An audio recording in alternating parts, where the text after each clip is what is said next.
What's happening, guys? Let's take a look. What's up, Mike? Trump has sent a curse to McDonald's. They are now having an outbreak of E. coli for real. Yeah, dude. I was already talking about that. I was already like, look, not a big conspiracy theory guy, okay? But it just seems weird. Isn't this what the Trumpers do? Isn't this what the Trumpers do? Like, they throw some plausible deniability out at the beginning. They're like, look, I'm not really a big conspiracy person.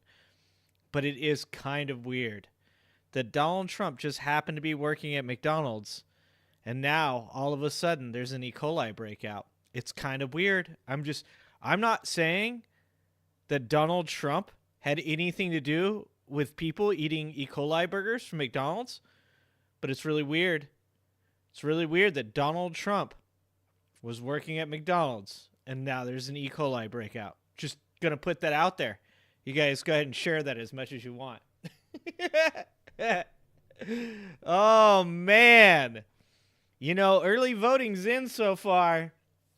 And as it's supposed to be, it's looking good for the Democrats. The Democrats and early voting looking good. Don't forget to like the stream, guys. And, you know, that's generally how it is, so nothing to get too excited about. But it is going as it should so far. And then we've got some awesomeness going on in the realm of the Michigan area. Michigan, looking at you, okay?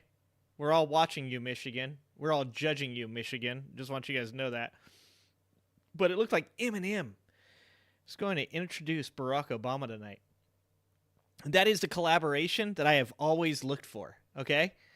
I've always wanted in my life was Barack Obama and Eminem. Barack Obama about to drop the hottest verse of 2024, okay? If we could get Dre up there as well, I think 50 Cent's kind of being a biatch, so maybe 50 Cent ain't going to be there. I think he's like a Trump dude. Maybe Eminem will start beefing with 50 Cent now. That'd be amazing. Because 50 Cent has no chance against Eminem. It'd be amazing. He don't want none of that. He don't want that smoke. He don't want it. But yeah, we got some... where the devil goes, bad things happen. Eminem is the new Taylor Swift. Eminem was the original Taylor Swift, Reverend. Okay? Look, I don't want to make you Swifties mad, because the last thing I need is Swifties coming after me. Okay? But I'm going to just be honest with you guys, all right? Eminem's better than Swift. Sorry, I said it. I started early. I always do, Jelly. Jelly, if there is one thing you guys cannot accuse me of, and it is that I get on late, okay? I see all these other streamers out there. They don't love you, okay? They just want your vote, okay? All these other streamers would abandon you at Coachella with no buses, no water, no food, okay? The Angry Gingers make sure you get a ride home, okay? That's what he does, all right? Speaking of third person now, I feel weird. Speaking of like the fourth person, actually. Isn't that the fourth person? Yeah, every once in a while, I'm like, I'll get on at 5 and I hit you guys with a 4-4-5. Boom! Got there early. It's the only thing I show up early to. You knew I was going to say that. We got some good videos. We got some last week in the Republican Party. Set up. 10/22/24. That's today, folks. That was 1 hour ago. Got some scared ketchup because I know that Woke Mike will not shut the fuck up if there's a new scared ketchup video out, and I haven't watched it yet. So we got ahead of him, okay? We got out here ahead of Woke Mike before he says, what about the new scared ketchup? What about it, Mike? I probably saw it before you did. Yeah, Trump has Kid Rock and Diddy. Did Diddy do it? Diddy did it. Diddy did it with the kid. Oh, God. And you know he did. There's a lot of schlong talk. I don't know if you guys didn't watch my video. And you know how I know you didn't watch my video? Because the video has like 50 views right now. We're doing so good, guys. We're doing so good. We had like 4,000 views, 5,000 views. We had 14,000 views, 12,000 views, 30,000 views. And then I put out a video about Donald Trump talking about schlong and it gets 50 views. What's the turnoff here, guys? I knew putting out that video was going to be, I was like, no one's watching this shit. I was like, no one's going to watch the video I put out that is literally titled, Donald Trump talks about Arnold Palmer's schlong. What's wrong, guys? Why don't you guys want to watch that video? Just want you guys to know you guys are not supporting me unless you go and watch my Donald Trump talked about Arnold Palmer's schlong video, okay? It's very important. This is breaking news, guys, all right? What's happening, Nana? Manic, you watched it? Good job. I knew you'd watch it. Did you guys got to help me because you guys are from different parts of the country. Because none of you watched the fucking video where I asked this question. So I'm just going to ask it live right now. Is it an East Coast thing? The getting schlonged? Donald Trump in 2016, while running against Hillary Clinton, said that Hillary Clinton got schlonged by Obama. First of all, like, you don't hear the word schlong very often. Can I get in trouble for saying schlong? Because I'm saying it a lot. If I can get in trouble for this, I am definitely getting banned tonight if I can get in trouble. I want YouTube to understand that I do not know whether or not this is an acceptable word or not. I even included it in my title, so please don't ban me. But I don't think I've heard the word schlong since I was like 12, maybe 13. It's a very strange word. Is that a Hebrew word? Is that like acidic juice? Do they use schlong? It sounds like Jewish, right? It sounds Jewish-ish. Jewish-ish. I'm just throwing these things out there because I don't know. I'd never heard it before. I mean, I'd heard it, but I was like 12, so it had been along 40 years.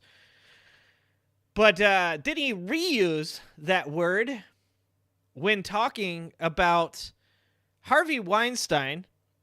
And he said, he's the wokest of them all, which turns out to not be true. That's a fucking lie, okay? Harvey Weinstein, definitely not the wokest, okay? Turns out, no, not at all. But probably to Trump, though, right? Like, to Trump, somebody like Harvey Weinstein is woke. He's like, wow, that guy's got some really, really progressive values. Dude, he literally commits SA like 3 times a day. He's like, yeah, that's pretty progressive. I do it a lot more than that. That's his rookie numbers. Like, so first of all, he called him super woke, but then he said they schlonged him. They schlonged Harvey Weinstein, which I thought was weird because Harvey Weinstein is the actual schlonger. Okay? If anybody's schlonging people, it's fucking Harvey Weinstein. And if it isn't Harvey Weinstein, it's fucking Donald Trump. Okay? The 2 biggest schlongers in the business. All right? What a weird word. Somebody tell me, is this shit East Coast? Is it Midwest? Do you guys use this shit in Ohio? Is it like pop? Like we say soda, you guys call it pop. You know? It's like if somebody said somebody was getting donged. It's a weird use of the word. No one says somebody's getting donged. No one says people are getting schlonged. Okay? And then if you guys watch this, if you guys actually went and watched my goddamn video, you would see that for like 40 minutes, Donald Trump talked about Arnold Palmer, including talking about Arnold Palmer being worse at golf than him. Donald Trump is Kim Jong-un. I'm going to start this conspiracy theory right here, right now. You know what? I'm tired of MAGA Republicans getting all the conspiracy theories. You know what? I took away their ability to insult people. I mocked them so goddamn hard they don't even show up in my chat anymore. I made fun of them. I insulted them. I made them say things like, we're not morons. Yeah, it's so mean of me to call you a moron. You call people libtards. You call them cucks. Fucking idiots. You call liberals every name in the book. I call you a MAGA moron. You're like, bro, that's mean. Jesus Christ. Biggest crybabies ever are MAGA. MAGA's the biggest crybabies. Anyways. So they already have their conspiracy theories that Biden is a skin suit. I think it's time for me to start one that Donald Trump is a skin suit, and it's actually Kim Jong-un inside there. Kim Jong-un, I mean, look at the body types, guys. Look at the body types. If you put Kim Jong-un right next to Donald Trump, can't even tell the difference. Can't even tell the difference, guys. Also, Elon Musk also looks like Kim Jong-un and Donald Trump. So potentially, the conspiracy theory could be that it's Kim Jong-un playing Donald Trump and Elon Musk. Well, I guess we did see him in the same place at the same time. Maybe James Woods was playing Donald Trump and Kim Jong-un was playing Elon Musk at that rally. Boom. Fixed it. Look at that. I'm good at this. You guys wish you were as good at creating conspiracy theories as I am. You know you are. You guys are schlong. You guys are having some schlong conspiracy envy right now. Kim Jong-un on Putin's shoulders. What up, Doc? Yeah, no, it wasn't salmonella. It was E. coli, dude. It's E. coli, Doc. You got to get right. They just throw memes at you? That's the thing this is why they can't fight me, Jeremy, is I'm a meme lord. I've been shit posting for most MAGA people knew the internet existed. This is why I'm like immune. I'm immune to the MAGA bullshit because they come in here and they call me an idiot. I just call them a fucking idiot back. They're like, you're gay, and I'm like, only for you. Like, let's date. You want to touch it? You want to touch the schlong? And they're like, yeah, but I can't say that in your chat because then people will own me, so I'm just going to leave now. They try to share memes. I'm like, I got all the best memes. What the fuck? You think I haven't seen your shitty memes, bro? I've seen all the memes. I am immune to the MAGA bullshit, and that's why they don't fuck with me. They just hide. They just hide in chat and listen to me because they know they actually know I'm right. They know that everything they believe is weird and that they need to stop. If they have an addiction, I get it. I understand it. They're addicted. They're like, I finally found a group of people that like me, perhaps even love me, but I've never felt love before, so I don't know what that's like. But it seems like this is what it would be like. A bunch of people that just accept that I'm here. And you know, I get it. But you guys, I know you guys are hiding in chat. You're not talking because you come here, because you want to hear people talk about the cult the way you actually know that it is. That it's weird. And your memes suck. That's all you have to say. All you have to say to MAGA supporters to really upset them is just tell them their memes suck. They're like, my memes don't suck, bro. I got my memes straight from Tim Pool. And now that he's not on Twitter anymore, I don't know where I'm going to get my memes from. What's happening, Alan?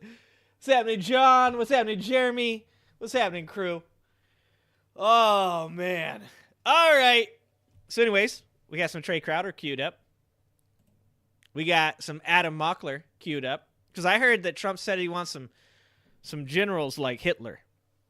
For a dude that's trying to not be Hitler, for a dude that's like, the left's always saying I'm just like Hitler. They're trying to get me assassinated. For a dude that's saying that, he sure does say a lot of shit like, I wish I had Hitler's generals. I can really get some shit done. What kind of shit you talking about? Adolf Trump? Donald Hitler? Fuck you mean?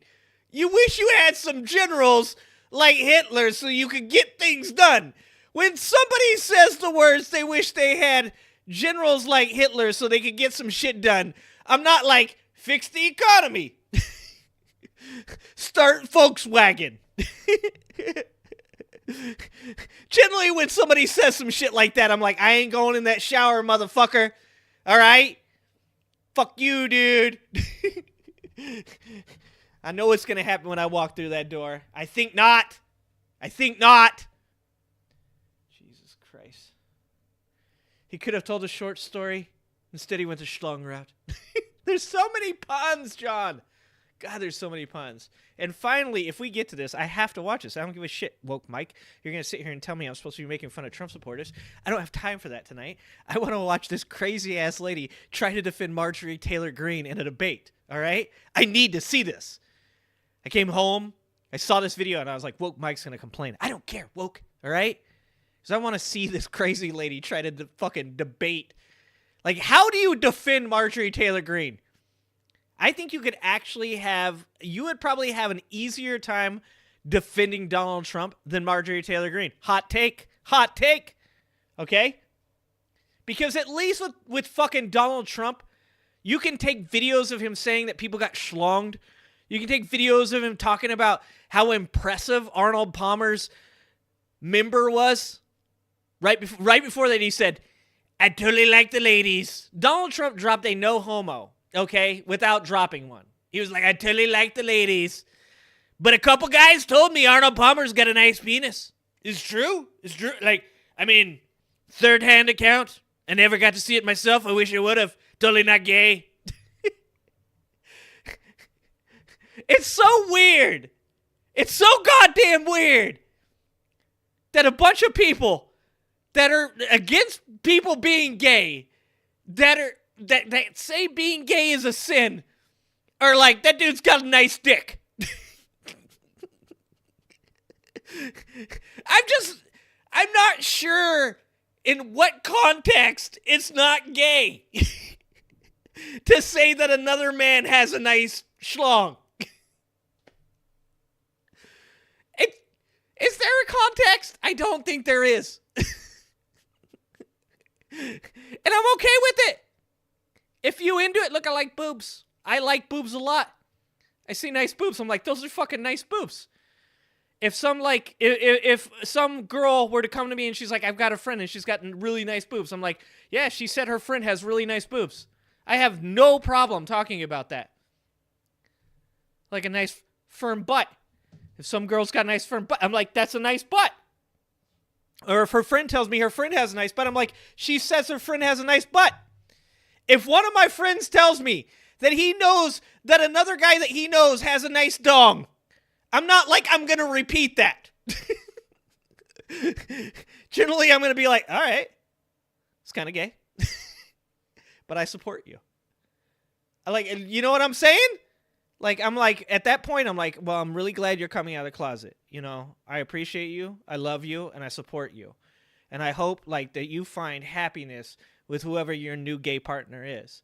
Would you like me to hook you up with some of my friends that also might be gay? Because I know a couple of you, you know, like, some of y'all need to talk, all right? Like, that's what I would do.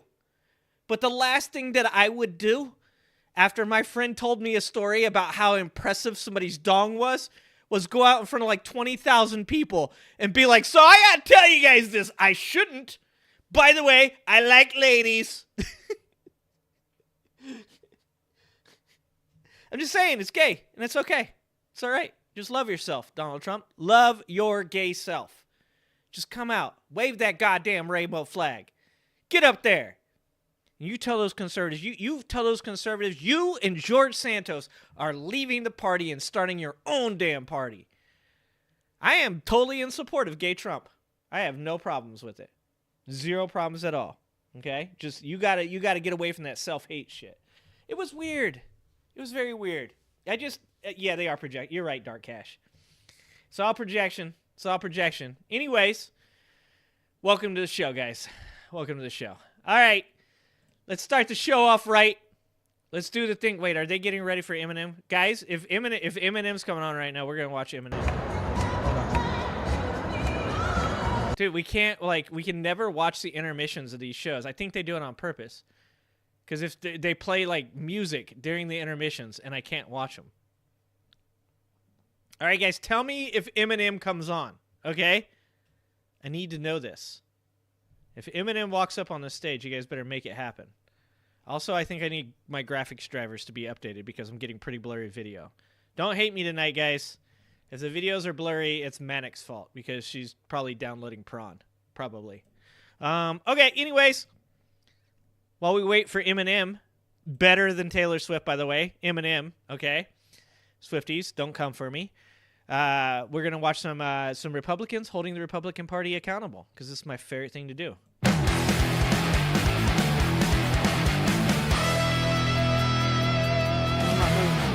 We've forgotten how to be polite. We've forgotten how to be respectful of different opinions. And when she says we, does she mean them? I know that President Trump will get us Bitch, who you mean we? back there. You're a shit vice president. We anointed him to be the next 47th president It's not a cult, guys. It's totally not. It's totally not a cult, guys. of the United States to restore the biblical values. Get that fat pig off the couch. Tell him to go and vote for Trump. Father, I thank you for this man. I was so amazed that Harvey Weinstein got schlonged.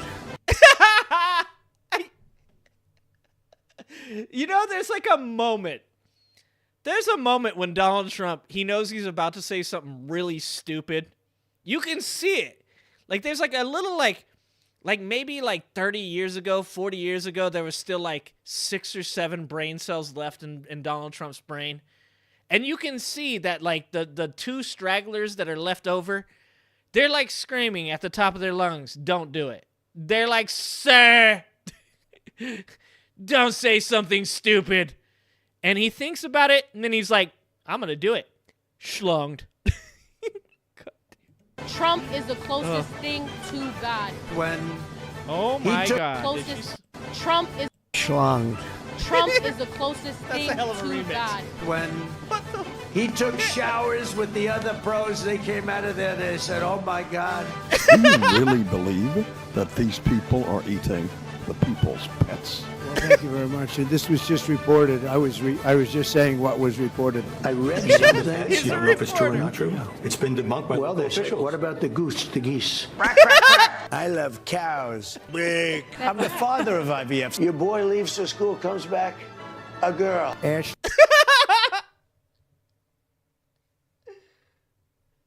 This is why I call them morons. You know, they're like, we're not morons. And then I'm like, well, there's a lot of evidence, guys. There's a lot of evidence that you are actually morons. Ashley Babbitt was killed. Nobody was killed. There were no guns down there. I love that lady. Oh! Never touches me human hand. It was my honor to present. Hold on. Hold on. Did we just see the E. coli breakout in action?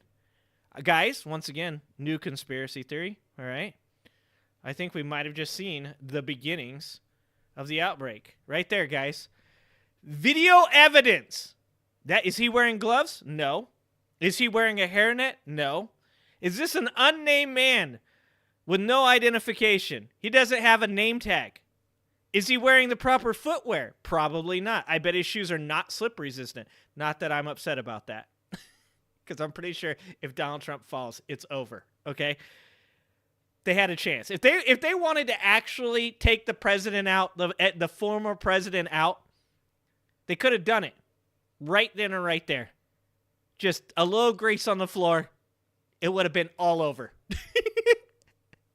Somewhere in our chat right now, there is a Trump supporter going, are you making jokes about the president being assassinated? Yeah, I am. I'm by a fucking greasy floor, you fucking morons. Yeah, I am. Hope you guys watch this shit, and I hope it makes you cry. It was my honor to present President Trump with the French fry certification pin. Bro, I'm going to end it. I don't think I can do this anymore, guys. There's only so much the human brain can take. And I feel like at this point, if I keep doing this, my brain cells are going to abandon me. Guys, look, we got 2 weeks left of this until the election. And then after that, I'm going to have to make a hard right turn into like some other type of content. Because I don't know how much longer I can watch people observe this dude being a complete and total fucking moron and still be like, you know what, that's my dude right there. He's actually really smart. He could run the country. We should give this guy the nuclear codes. I don't know how much longer I can do this, guys. I just can't. We got 2 weeks left, and then I'm going to need like a sabbatical. I'm probably going to need 4 months of either talking about other shit or just like not being online at all. I don't know which one. We're going to see. We're going to see, all right? Depending on how many people vote for Donald Trump. Jesus Christ. I'm the greatest president there's ever been. I said, what about George Washington? Now you're better. What about Lincoln? What about Abraham Lincoln? Nope, you're better. Lincoln was probably a great president, although I've always said, why wasn't that settled? You know, I'm a guy that it doesn't make sense. We had a civil war. In 2020.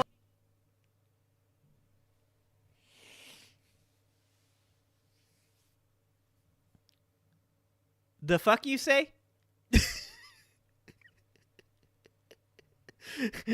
First of all, none of the words that come out of Donald Trump's mouth actually like make any sense. But thank God that I've watched so many videos of Donald Trump because I can almost understand the shit he's saying. Almost.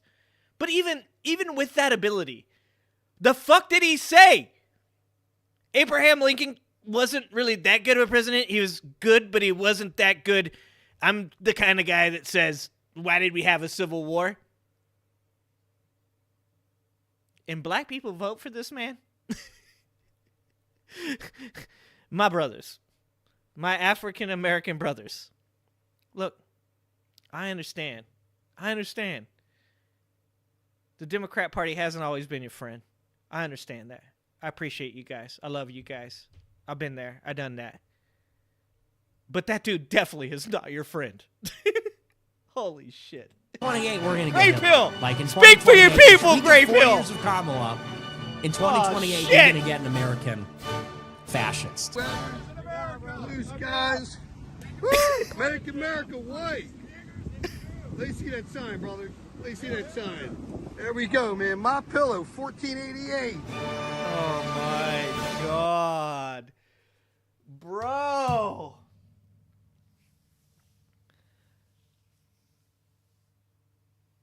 Dude, Don. What up, Don? First of all. Also, hi Gray Pill. Yeah, I'm sorry, Gray Pill. I'm sorry to put that. I didn't mean to put that voodoo on you, Gray Pill. I'm sorry. I still love you. I appreciate you. If you could go up to Michigan and just talk to a few people for me. I know that's a hell of a drive, Gray Pill, but if you could make that drive, that would be great. What Don Cron just said. Think of how crazy you have to be to like him. So ducking good. I'm better than all the greats of history, maybe even Jesus. Here's my point of view, Don. And I'll ask you guys this because this is a question philosophically that we need to answer. Is it better to be as insane as these people are and just be completely unaware of how fucking nuts Donald Trump is? You know, it's like blissful ignorance, right? Like, is there something to be said about being so goddamn mentally ill that you think that Donald Trump is a good fucking pick for president, no matter how many dumb, crazy shit things he says? Because at the least, it doesn't, like, impact your mental welfare, right? Your mental health's already so bad that you're already like, nah, dude, I think Donald Trump's a good presidential candidate. For those of us that still have brain cells left, this is at least mildly painful, right? And it depends on the day and the shit that Donald Trump decides to talk about and who he impacts, whether or not he's, you know, potentially accidentally taking away people's rights or intentionally taking away people's rights, whether or not he's accidentally, you know, ruining our friendships, relationships with our allies, or intentionally ruining those relationships. Is it better to be so insane that you think that Donald Trump's doing a good job?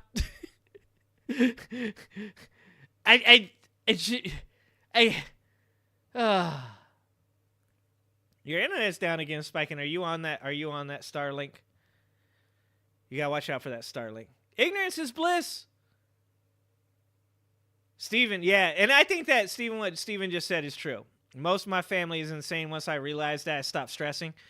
That's kind of where I've got. Like, people kind of, like, I think sometimes I lose subscribers and stuff because people tend to see, like, the way that I go about things. And they're like, you're not, like, taking this seriously enough. You don't understand, like, how bad he is for the country. And I'm like, no, I do. Like, I do. I actually understand all that shit. But I'm the type of person that I'm going to crack a joke in the middle of the hurricane. You know, I'm going to crack a joke in the middle of bad times. You know, like, I'm always going to, like, have that sense of humor. And I'm always going to, like, I'm never going to be the person that believes that it's over. Like, I don't hear no goddamn bell, you know? Like, at the end of the day, do I recognize that Donald Trump, whether intentionally or unintentionally, could cause America to fucking catch fire and burn like a Tesla? Yeah, 100%. I do. And I don't want anybody to take that the wrong way. I do understand that. But at the same time, when you go, but aren't you worried about that? I'm going to do me, dude. At the end of the day, I don't hear no bell. I ain't giving up because Marjorie Taylor Greene's in office. I'm not giving up because Lauren Boebert's in office. I'm not giving up because Jim Jordan or George Santos used to be. Because that's what happens.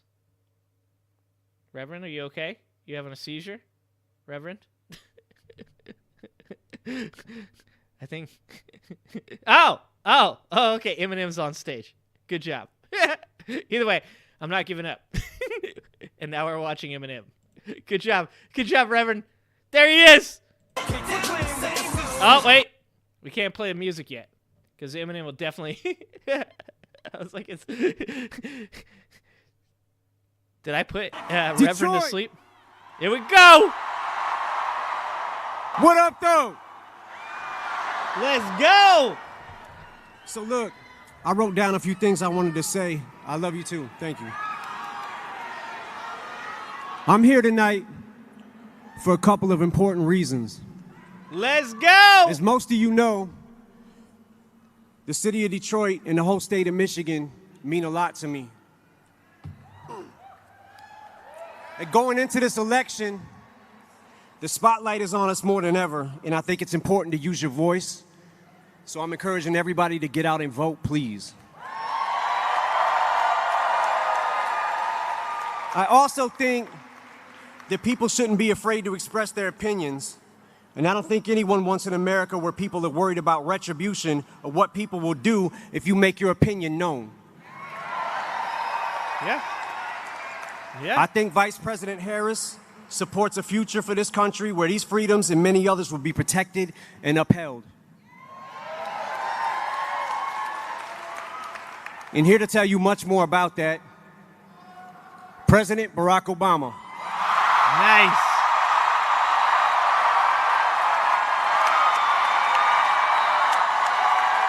That's my man. Can't listen to this song again? That's Eminem. That's Marshall Mathers. You know what I like about that? It's just like when Bernie comes up on the stage. It goes to show that on the left, there are voices that dissent against left-wing politics that are still accepted in left-wing politics. Marshall Mathers has had a lot of shit to say in his life, and not a lot of it has been things that people on the left are agreeable to. So keep that shit in mind. Are you ready to go? Let's go, Barack! Hey, I've got to say,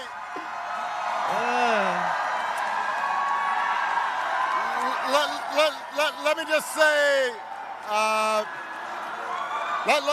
let me just say,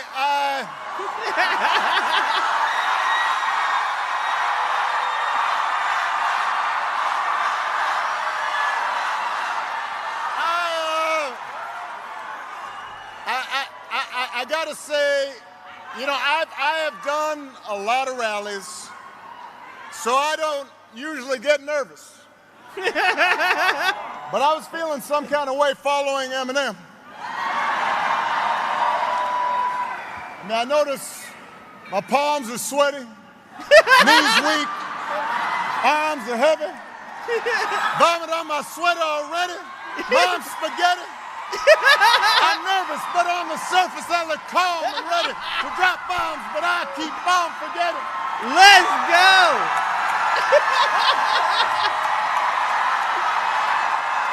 That's my motherfucking dude right there.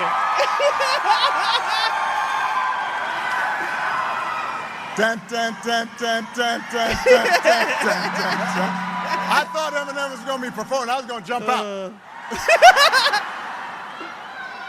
Love me some Eminem.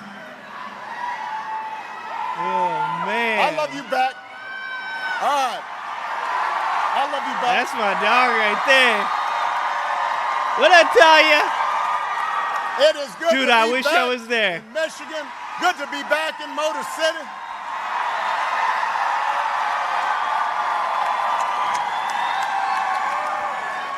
Now, I heard there was another rally here on Friday night, but it was a little smaller than this one. Don't Get boo now, clowned. vote. There you go. Don't boo. I'm telling Vote. you right now, don't boo. They can't hear your boos, but they can hear your votes.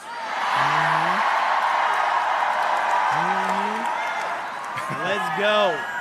And I am here today for a very important reason. To ask you to vote for your congressman, Shri Tanada, for your next senator, Alyssa Slotkin, for the next president of the United States, Kamala Harris. Schlong joke incoming. And I know you've heard this already, but it is worth repeating. Here in Detroit, early in-person voting has already started.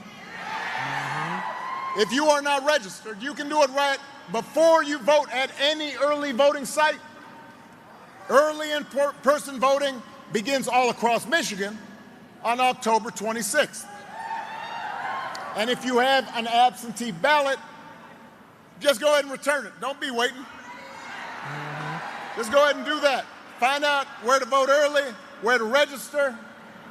If you need to find out where there's a ballot drop box near you, all that information's at iwillvote.com/Michigan.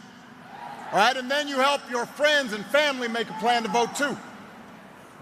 Because together, Detroit, we have a chance to choose a new generation of leadership in this country. To start building a better and stronger and fairer and more hopeful America. And let me tell you, your vote is going to matter. Yeah, it is. Especially in Michigan, Because man. we know this election is going to be tight. And it's going to be tight because a lot of Americans are still struggling. I miss you too, but hold on. We can catch up later. This is what Trump wishes he had. As a country, hold on a second. As a country, we've been through a lot together these last few years. There was a historic pandemic, and it wreaked havoc on our communities and our families and our businesses. Disruptions from the pandemic then caused prices to hike, and that put a strain on family budgets. And people started feeling like no matter how hard they worked, they're just treading water. So I get why people are looking to shake things up. I understand that. Yeah. But what I cannot understand, My man speaks. is why anybody would think that Donald Trump will shake things up in a way that is good for you. Because there is absolutely no evidence that this man thinks about anybody but himself. I have said it before. Donald Trump is a 78-year-old billionaire who has not stopped whining about his problems since he rode down his golden escalator 9 years ago. And when he's not complaining, when he's not doing some strange tweet, he's trying to sell you stuff. I mean, who is hawking merch when they're running for president? I mean, he's trying to sell you golden sneakers. He's trying to sell you a $100,000 watch. Says it's made in Switzerland, but nobody really knows. And then, listen up, my favorite is the Trump Bible. Don't boo. Don't boo, vote. He wants, Gideon gives the Bible out for free. He wants to sell you the Word of God. Donald Trump edition, he's got his name right there next to Matthew and Luke. Right where he thinks And I'll it should give you be. one guess where those Bibles are made. China. He's Mr. Tough Guy on China, except when he can make a few bucks. Listen, you cannot make this stuff up. If this was a routine on Saturday Night Live, you'd be all like, no, that's going too far. But it's all true. And the reason he's doing it is because all he cares about is his ego and his money and his status. He's not thinking about you. For him, power is nothing more than a means to his ends. He wants the middle class to pay the price for another huge tax cut that would mostly help him and his country club buddies. He doesn't care if he costs women their reproductive rights because he figures it won't make a difference in his life. And this is the most important thing. Now I want everybody to listen up. Donald Trump wants us to think that this country is hopelessly divided between us and them. And us, for him, is the, quote, real Americans who support him. And everybody else who doesn't, that's them. That's the enemy. Fear of the other. And he does this because he understands that dividing people, making people angry, that boosts his chances of being elected. So that's his mindset. Those are his intentions. And then there is also the question of his competence. Now, y'all have an example of competence in your outstanding governor, Gretchen Whitmer. That's what competence is. Getting stuff done. On the other hand, have you seen Mr. Trump lately? He's out there he'll give like 2.5-hour speeches. Just a word salad. You don't know what the heck he's saying. The other day, he had a town hall meeting. Now, I've had a lot of town hall meetings.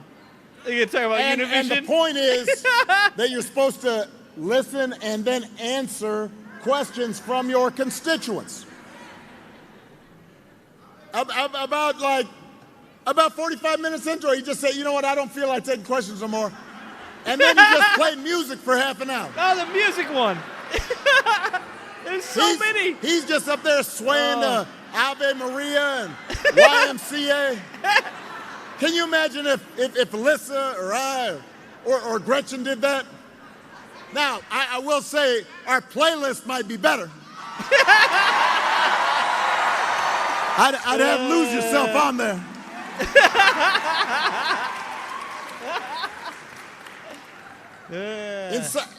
At one of his rallies recently, he called himself the father of IVF.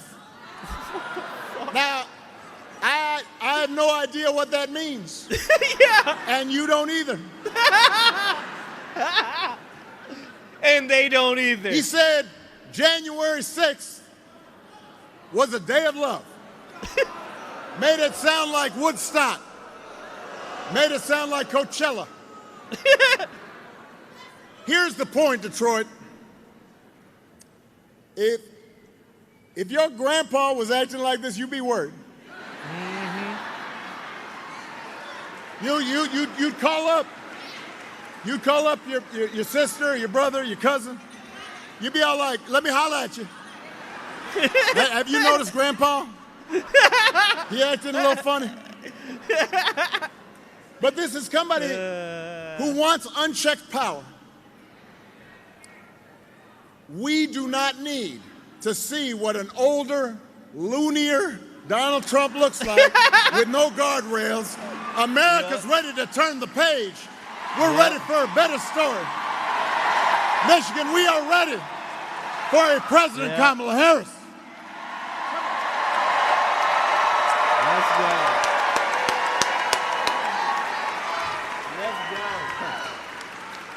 And the good news is Kamala Harris is ready for the job. Uh-oh. This is a leader who has spent her life fighting on behalf of people who need a voice, need a champion, somebody who was raised in the middle class. She worked at McDonald's when she was in college to pay her expenses. She did not pretend to work at McDonald's when it was closed. Right.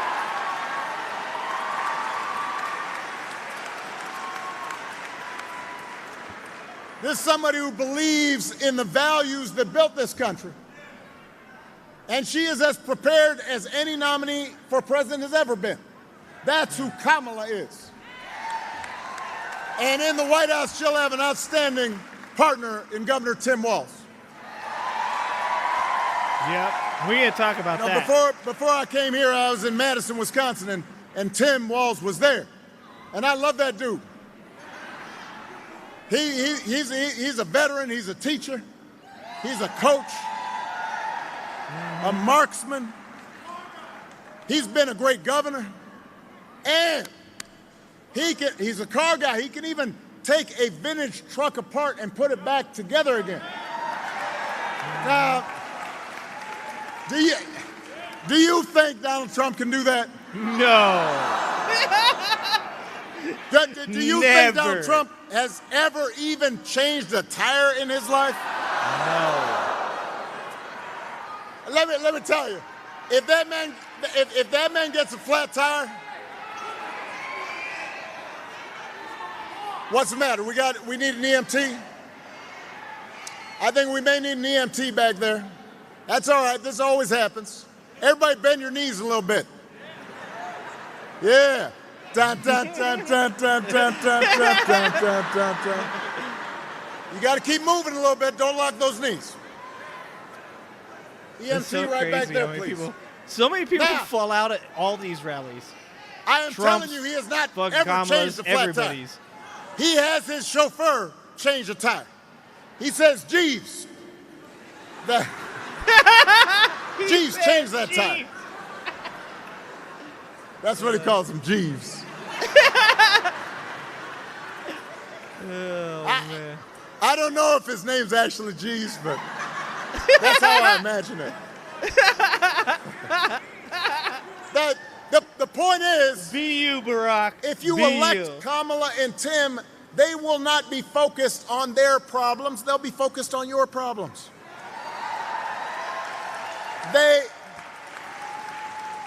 They can see you and relate to you because they've lived like you have. And they understand that too many folks in Michigan and across the country are still struggling to pay the bills. Now, understand, wages are steadily growing. Inflation is slowing. But the price of everything from healthcare to housing to groceries is still too high. And that hurts. Yeah. The question is, who's actually going to do something about it? All right, y'all already know the answer, but let me give it to you anyway.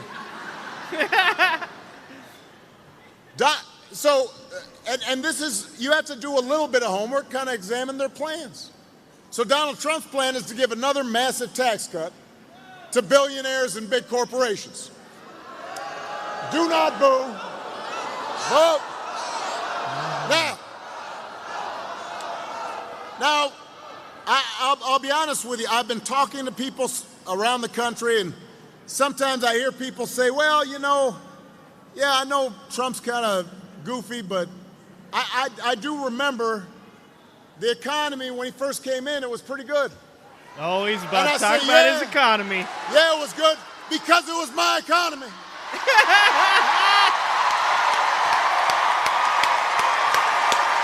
What's happening, Drew? I know Welcome, y'all Drew. remember it. I know folks in My Detroit man. remember it. My I man. spent 8 years cleaning up the mess that the Republicans left me.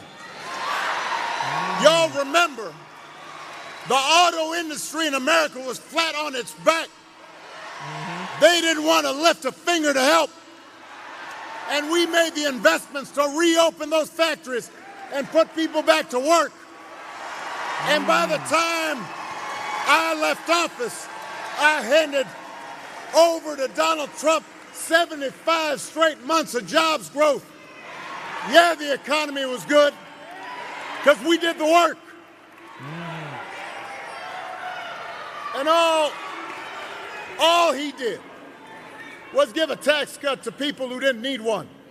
Yep. Drove up the deficit in the process. Now he wants to do it again. Do not fall for that okie doke. Thank you. Don't be bamboozled.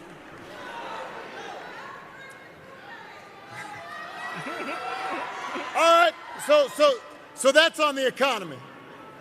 When it comes to health care, Donald Trump's only answer is to end the Affordable Care Act. Now, do not boo. Now, if you ask him, hold on. If you ask him, he doesn't really even know why he wants to end it, except for the fact that I did it. He ain't wrong. So, but the problem he's got, the problem Vance has got, is it's now popular, right? Because 50 million people have gotten health care from it that didn't have it before. So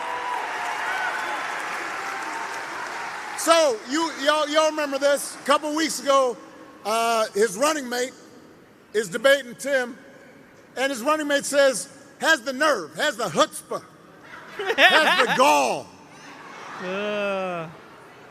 to say Donald Trump, quote, salvaged the Affordable Care Act. Donald Trump spent his entire presidency trying to tear that thing down. Yep. In every way couldn't even do that right. Yeah, thank you, John McCain. And now, 8 years after he was elected, the moderator in the debate, y'all remember this, moderator says, all right, well, if you take down the Affordable Care Act, what are you going to do? He said, well, I've got concepts of a plan for how we replace it. Concepts of a plan. Now, I want y'all to think about this. Let's say your boss gives you an assignment, says, look, I need it by Friday. So Friday rolls around, your boss says, did you finish that project? And you say, well, actually, I haven't started, but I do have a concept of a plan. What's up, cool Ed? Or you could try it at home. Honey, did you do the dishes? I have a concept Randy, they of a called plan it to death do the panels. dishes. I remember that, yeah. How's that going to go over? If it would not work for you, why should it work for the President of the United States? Thank you. And the good news is that Kamala Harris does not have concepts of a plan. She has an actual plan to make your life better. To bring down the cost of things like groceries. She'll go after corporations that are trying to jack up prices, just like she went after the big banks and for-profit colleges when she was the Attorney General in California. That she did. To lower housing costs, Kamala is going to cut red tape and work with state and local governments and the private sector to build 3 million new homes. She'll give first-time home buyers up to $25,000 to help with a down payment. Just like concrete Barack did. plans. To lower health care costs, Kamala's already worked with Joe Biden to bring down the cost of insulin and more than 50 prescription drugs. She's going to do more. As president, she will not stop working to limit out-of-pocket costs and protect your care. And instead of giving more tax cuts to billionaires, raising prices on working families, Kamala's going to give a tax cut to people who need it. 100 million working class and middle class and working people here in America. You know, That's who Kamala is. That's what she stands for, not concepts of a plan, but actual plans. Mm-hmm. Now, if you challenge Trump or Vance on these quote-unquote concepts, then they'll fall back on one answer. This is their go-to about everything. Blame immigrants. Mm-hmm. He wants you to believe that if you let him round up whoever he wants and ship them out, all your problems will be solved. And that's the opposite. Now, gonna get hold on a worse second. with that. Listen up. There are going to be a couple times where I really want to key in on this, because this is a big issue that's driving a lot of folks to think about voting for this guy. So I want everybody to pay attention, and I want you to because there's a bunch to of say this when you're talking to lefties folks that who are also concerned believe about this shit. immigration. Immigration is a real issue at our borders. We are a nation of immigrants, and we are a nation of laws. Like 53% of all people And we have to want make sure the deport system everybody. works the way it's supposed to, and it's orderly. That's true. But here's the thing I don't understand. Him and Vance are always talking about, well, Kamala, you've been vice president for 4 years. Let me tell you something. Wasn't Donald Trump president for 4 years? Mm-hmm. Wasn't he in charge for 4 years? If rounding up and deporting millions of desperate people, many of them who are women and children, if that's the answer to everything, why is it that the number of undocumented immigrants basically stayed the same when he left office as when he took office? He did not solve the problem, and I'll tell you why. Because he does not have a real plan. He has concepts of a plan, and it's a mean and ugly plan designed to make people resentful and angry. So I'll tell you what an actual plan is. There was an actual plan to bring order at the border and fix our immigration system. A bipartisan deal that Kamala Harris supported, even though it was written by one of the most conservative Republicans in Congress. It was ready for a vote. And Donald Trump decided to tank that bill. He called up and pressured Republicans, do not vote for this. Because he wanted the issue for the election. He thought it would be helpful to him when he ran for president. Mm-hmm. Think about that. We do not need a president who will make problems worse just to make his politics better. We need a president who wants to solve problems and make your life better. And that's what Kamala Harris is going to do.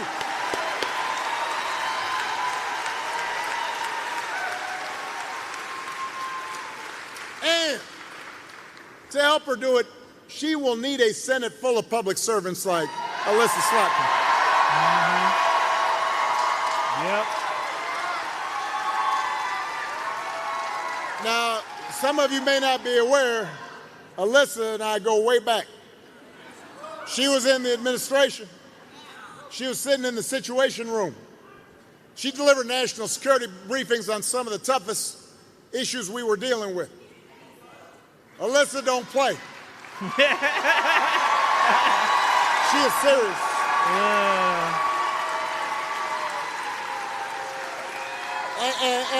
And on some of these key issues, I'd have her negotiate on my behalf because she understood when you had to compromise and when you had to stand firm. And in Congress, she's been working on the issues that matter to you, like bringing down the cost of prescription drugs and bringing supply chains back to the U.S. and creating good jobs right here in Michigan, working with state government. This is the kind of person we need in Washington, because presidents can't do it alone. She will help Kamala and Tim get stuff done.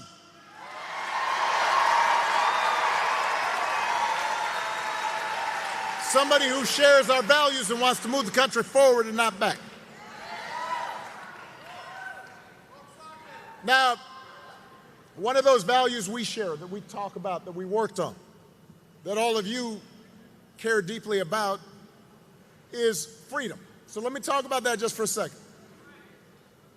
I don't think we've ever had an election with candidates whose conception, whose understanding of freedom is so different. Because for Donald Trump and his cronies, freedom basically just means getting away with stuff. He wants to be able to, like, fire workers, bust unions, and get away with it. Or allow companies to pollute our water and our air and get away with it. He said in the middle of the pandemic, when people were dying and hospitals were being overrun, he actually said, I do not take any responsibility at all. I do not believe any American president has ever uttered those words before. Yeah, it's fucking But that's crazy. his idea of freedom. He gets to do what he wants, and he's not responsible for anything.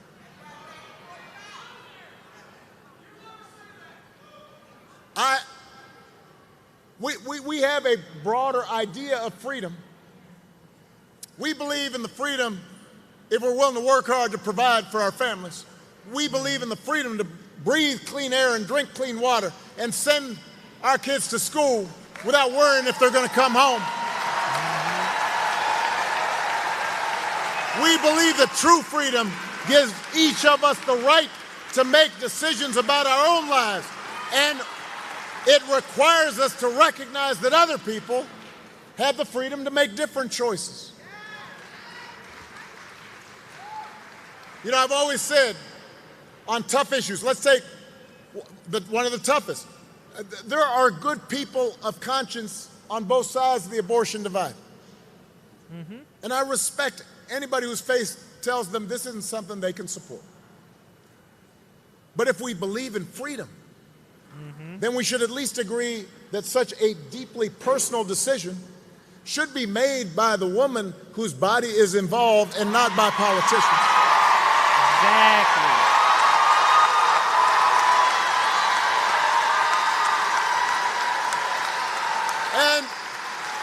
And the majority of America agrees with it, which is why you've been seeing Donald Trump try to tie himself into a pretzel on this issue. When he ran for president the first time, he said he'd support punishing women who got an abortion. Now, just a few weeks ago, he told women, I'll be your protector. I'll tell you how he protected you. He handpicked 3 of the Supreme Court justices that overturned Roe versus Wade. He bragged about it. Now there are Trump abortion bans in 20 states, many of them with no exceptions for rape and incest. And he's going around saying everybody wanted it that way. No, they did not. No.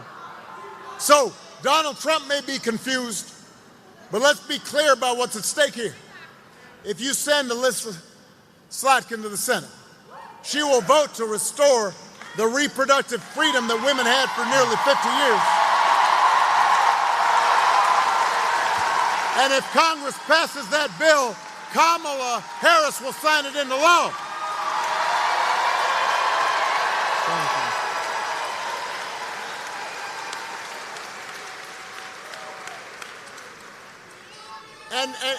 And that is just one example of how elections matter.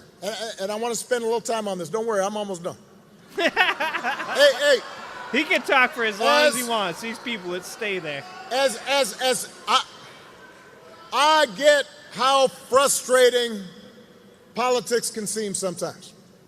I get frustrated, Lord knows. I don't watch cable news because it gives you a headache, put you in a bad mood. Because it seems like folks are just arguing and bickering and mad, and then nothing gets done, and so you start feeling like your vote doesn't matter. But, in fact, your vote does matter. Because your vote can make your life a little bit better or a little bit worse. Now, people sometimes, I think, have the wrong idea. Politics is not going to solve all your problems. Poverty will still exist, even if Kamala Harris and Tim Walz get elected, because it's a hard problem. Racism doesn't go away based on one vote or one administration. Those things don't stop overnight. The way you make progress is by making things better a little bit at a time, and then over time, those little differences become big differences. And so, look, I'll use an example. Because over 8 years, Alyssa, myself, others worked really hard, and we got a lot of stuff done, but there's a bunch of stuff I didn't get done. Mm-hmm. I didn't solve, for example, all the problems with our healthcare system, but almost 50 million people have gotten healthcare through the Affordable Care Act. It made a difference in their lives. Everybody here, everybody in this auditorium knows somebody who would not have had health insurance if it hadn't been for that bill. More than 50 million people with pre-existing conditions can no longer be denied coverage or charged more. Before that passed, if you had a kid who got sick, hi Tammy, even if they got cured, the fact that they had gotten sick before, that they had a pre-existing condition, they might not have been able to get insurance. So no. Look, I'm using this as an example to tell you that a little bit of change for the better makes a difference. I'll give you another example that nobody talks about anymore. And I don't know why we don't talk about it. When I was president, in my second term, and we had been dealing with, we had seen like the H1N1 virus and the Ebola virus, and I talked to scientists, and they said, look, with globalization, with travel, growing populations, at some point we're going to have a big pandemic. Yep. So I said to my team, I said, look, the same way we plan for hurricanes and tornadoes, we actually have to plan for a pandemic. So we put together a whole playbook, talked to the experts, we got all the agencies together. Yep. We said, if a pandemic happens, here's how we are going to deal with the public health system. Here's how we're going to deal with the schools. Here's how we're going to accelerate vaccinations. And here's how we're going to explain it to people so people can understand it. We practiced it. Wasn't a concept, it was so a when plan. Donald Trump comes in, just like I handed him a good economy, I handed him this playbook, and he just, I guess, dropped it in the trash bin. Yep. 3 years later, a pandemic hits. Now, I want to be really fair and accurate on this, all right? No matter who was president, COVID was going to be a crisis. Yeah. No matter who was president, people were going to die and get sick, and there were going to be businesses that shut down for a while, and travel restrictions, because this is something that hadn't happened for 100 years. But if you look at right across the border in Canada, their per capita death rate from COVID was 60% lower than here in the U.S. Now I want you to do the math. Over 1 million people died during the pandemic here in the U.S. 60% is 600,000 people. Mm-hmm. That's people's grandparents, people's parents, co-workers, friends. Some of those folks might be alive if we have a competent president who actually is paying attention and doing their homework and actually trying to make things better, as opposed to telling people, go ahead and inject bleach. That might work. So do not tell So me crazy that's true. that your vote doesn't matter. Inject a disinfectant. If somebody in your family, in your neighborhood, your coworker tells you it don't make a difference, then you've got to tell them, no, having somebody who's competent and sees you and cares about you and thinks about you, it makes a difference. It does. It'll make a difference to them. They may not always know it. They'll know when they don't have it, though. And if that's not enough, then you also have to remind them that any election is about more than just policies. It's about values. And it is about character. Now, some of you know, growing up, I didn't have a father in the house.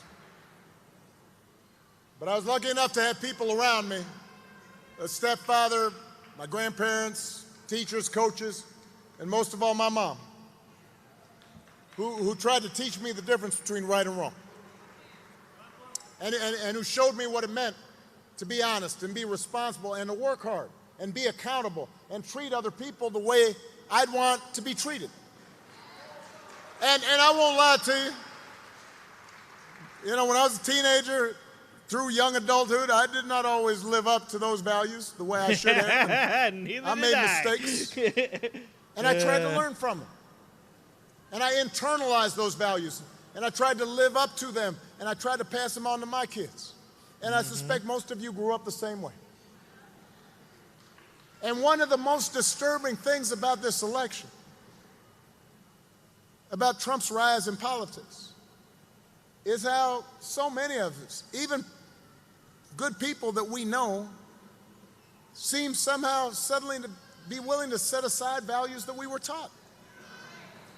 I mean, the day after the 2020 election, thousands of mail ballots were being counted right here in this convention center. And because Donald Trump was willing to spread lies about voter fraud in Michigan, protesters came down, banged on the windows, shouting, "Let us in, stop the count." Poll workers inside being intimidated. Earlier this month, we learned that someone on Trump's campaign told the lawyer to, quote, to find a reason to try to throw out votes, quote, even if it's BS. Hey, do not boo. Later. Hold on. Later, the same staffer said, quote, make people riot. All because Donald Trump couldn't accept losing. Right now, we just saw one of the deadliest couple of hurricanes down in North Carolina, Florida. And while Biden and Harris are comforting families and trying to get aid, and FEMA workers are trying to go out there, Donald Trump is making stuff up, saying that, oh, they're diverting emergency funds to immigrants, and that they're not giving it to Republican counties. And so suddenly FEMA workers, emergency workers trying to help desperate people, are worried about their own safety. Yeah, it's and people crazy. aren't applying for aid. When did that become okay?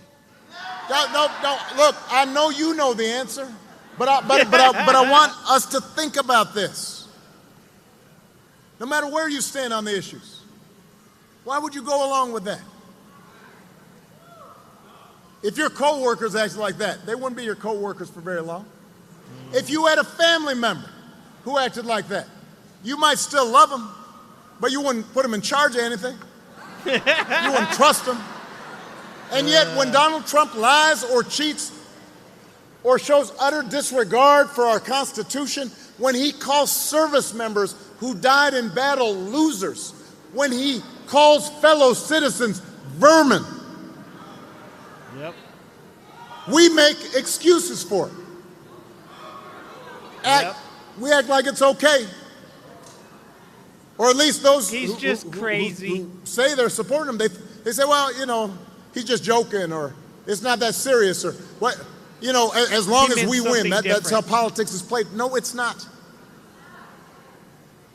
And I've noticed this especially, you know, a while back I said this and some folks were all, you know, asking me questions about it, where I said, look, especially some men seem to think Donald Trump's behavior is somehow a sign of strength. Yeah. You know, Weakest dude on the planet. no. Look, I want to be clear.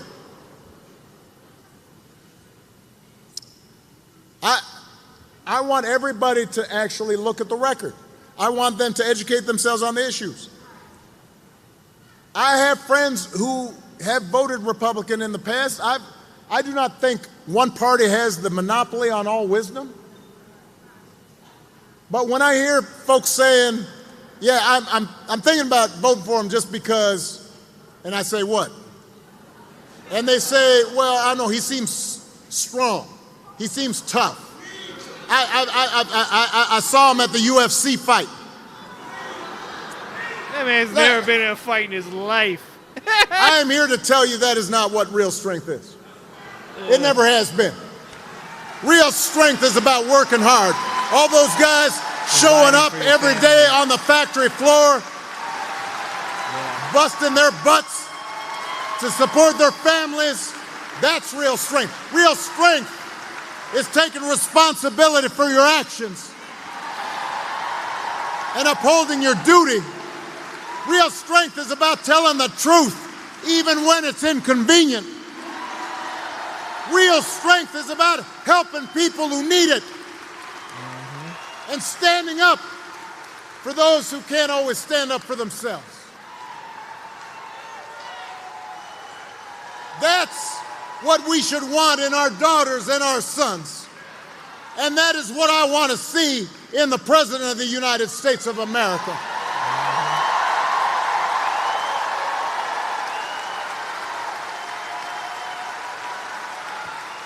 And the good news is that you have candidates to vote for in this election who demonstrate that kind of character, who know what real strength looks like, who will set a good example and do the right thing and leave this country better than they found it. And that is the choice in this election. It is not just policies that are on the ballot. It is about who we are. It is about what we stand for. So whether this election is making you feel excited or scared or hopeful or frustrated or anything in between, do not sit back and hope for the best. I know I'm the hope guy, but don't just hope. Get off your couch and vote. Put down your vote. Put down your phone and vote. Vote for Kamala Harris as the next president of the United States. Vote for Tim Walz as the next vice president of the United States. Vote for Alyssa Slotkin and this whole incredible Michigan Democratic ticket. Get your friends and family, neighbors, co-workers to do the same. Because if enough of us make our voices heard, we will leave no doubt about the outcome of this election. We will leave no doubt about who we are and what America stands for. And together we will keep building a country that is more fair and more just and more equal and more free. That is our job, Detroit. That is our job, Michigan. Come on, Michigan. That's our responsibility. Let's get to work. Thank you, Detroit. Thank you, Michigan. God bless you. Stop that music before it gets me a copyright. You know, just a couple things he was talking about. It's when he said, you know, that voting for the right politician isn't going to fix all your problems. Like, that's one of the most important things that people need to understand. When I started doing interviews with politicians, it was mostly just to, like, prove to myself and to anybody that wanted to watch that politicians are human beings. They're not this insane, corrupt, like, not sure, there's some that are. I'm not going to say there aren't any, but that the majority of the people that are getting involved in politics are doing it for the right reasons. You know, and I think it's important for everybody to realize that if Kamala Harris is elected, that doesn't make all the problems go away. And if Donald Trump gets elected, it doesn't mean that you can't have hope that you can still make things in your life better. And it's really important because, you know, when hope dies, that's when you lose. You don't lose until you quit. You know, it's in the stock market, you know, it's like when you buy a little too high and your stock drops and you panic and you sell, you lost. But if you can hang in there, you might see some good years ahead and you might win. But you don't get to find that out if you don't win. You got to hang on. And you can't expect other people to fix your problems. If you want people to change, if you want equality for all, if you want, you know, laws that better benefit you, your family, your friends, the people that you love, then you got to vote. And you got to stop saying stupid shit like that your vote doesn't matter. Because that's insane. Like I've said this a million times before. Marjorie Taylor Greene got elected by somebody. Lauren Boebert got elected by somebody. George Santos got elected by somebody. And those people believe that their votes counted, and they did. Because they got those dipshits elected. So people got to realize that. They got to understand that at the end of the day, voting for any given politician isn't going to be the end all of your problems. Hopefully it'll help to advance the solutions that you want to see advanced, but it's not the end. So, you know, at the end of the day, there's a pretty good speech by Mr. Obama. I love Obama. It's good to have Barack back in the house and giving speeches, because when you've listened to so many years of Donald Trump's drivel and diarrhea of the mouth, the dumbass stunts of working at fucking McDonald's and giving people E. coli. Sorry, I'm starting that conspiracy theory. It's good to hear intelligent people talk again. You know, it's a lot like when you listen to podcasts and you go on a tilt of listening to like dumb shit. You want to hear stuff that's funny. You listen to some bro comedy. And then every once in a while you need a palate cleanser. You need somebody intelligent to come through the room and talk about some fucking high-minded shit. And that's like, that's what Barack Obama just did right there. It felt good. It felt good to have people come in and actually speak and say something smart. And now we're going to contrast that. Because I'm all about balance. So, you know, there's a lot of stuff that we've already went over, and I'm not going to go over it again. We could play the speeches of Donald Trump talking about how beautiful Arnold Palmer's junk was, or how Harvey Weinstein got schlonged. And I think that would make any point, really, that I'm trying to make here. But let's just hear a little bit about Donald Trump. And what Donald Trump talked about recently came out, and I believe that this video is about, but if it isn't, we'll talk about it in a minute. But I believe this is the video where he talks about Donald Trump saying he wishes he had Hitler's generals. They would scare ketchup. It's not time yet. It's not time yet. Woke. It's not time yet. What's happening, Ichabod? 55% of early voting in Georgia has been women, 45% men. That's good. Tell me if Trump is against electric vehicles. Why does he have a man pushing electric vehicles? Because he's a shill, Mike. Because at the end of the day, Donald Trump doesn't have values. I've said this before. I've said, to be 100% honest, Donald Trump is a panderer and a moron. There's nothing really that complex about what Donald Trump does. It's actually really easy to see. And that's what dupes his followers, is when you come to the realization that if Donald Trump would have been allowed to run as a Democrat, Donald Trump would have stood up there and said whatever. He would be pro-choice. He would be pro-electric vehicle. He'd be against climate change. He would be whatever people told him they would vote for him for. Because Donald Trump, as I've said before, isn't the main character in this book. When you talk about the reality of what is actually scary about this election, it's not Donald Trump. It's the people that support him. It's the mental illness that has been shown that's so prevalent in MAGA circles. That's what's scary. Because religion, the Project 2025, the Heritage Foundation, the prequel to The Handmaid's Tale, they don't need somebody like Donald Trump. They need somebody like J.D. Vance. They need somebody like Mike Pence. The only reason they need Donald Trump is because right now the Conservative Party is captivated by Donald Trump's aggressive tactics that won him a presidential election. They saw that Donald Trump won and they went, oh shit, we can do that. That's pretty easy. Just saying insulting things, just be mean to people. Oh, we could do that. That's easy. And then he lost. And that worried a lot of people.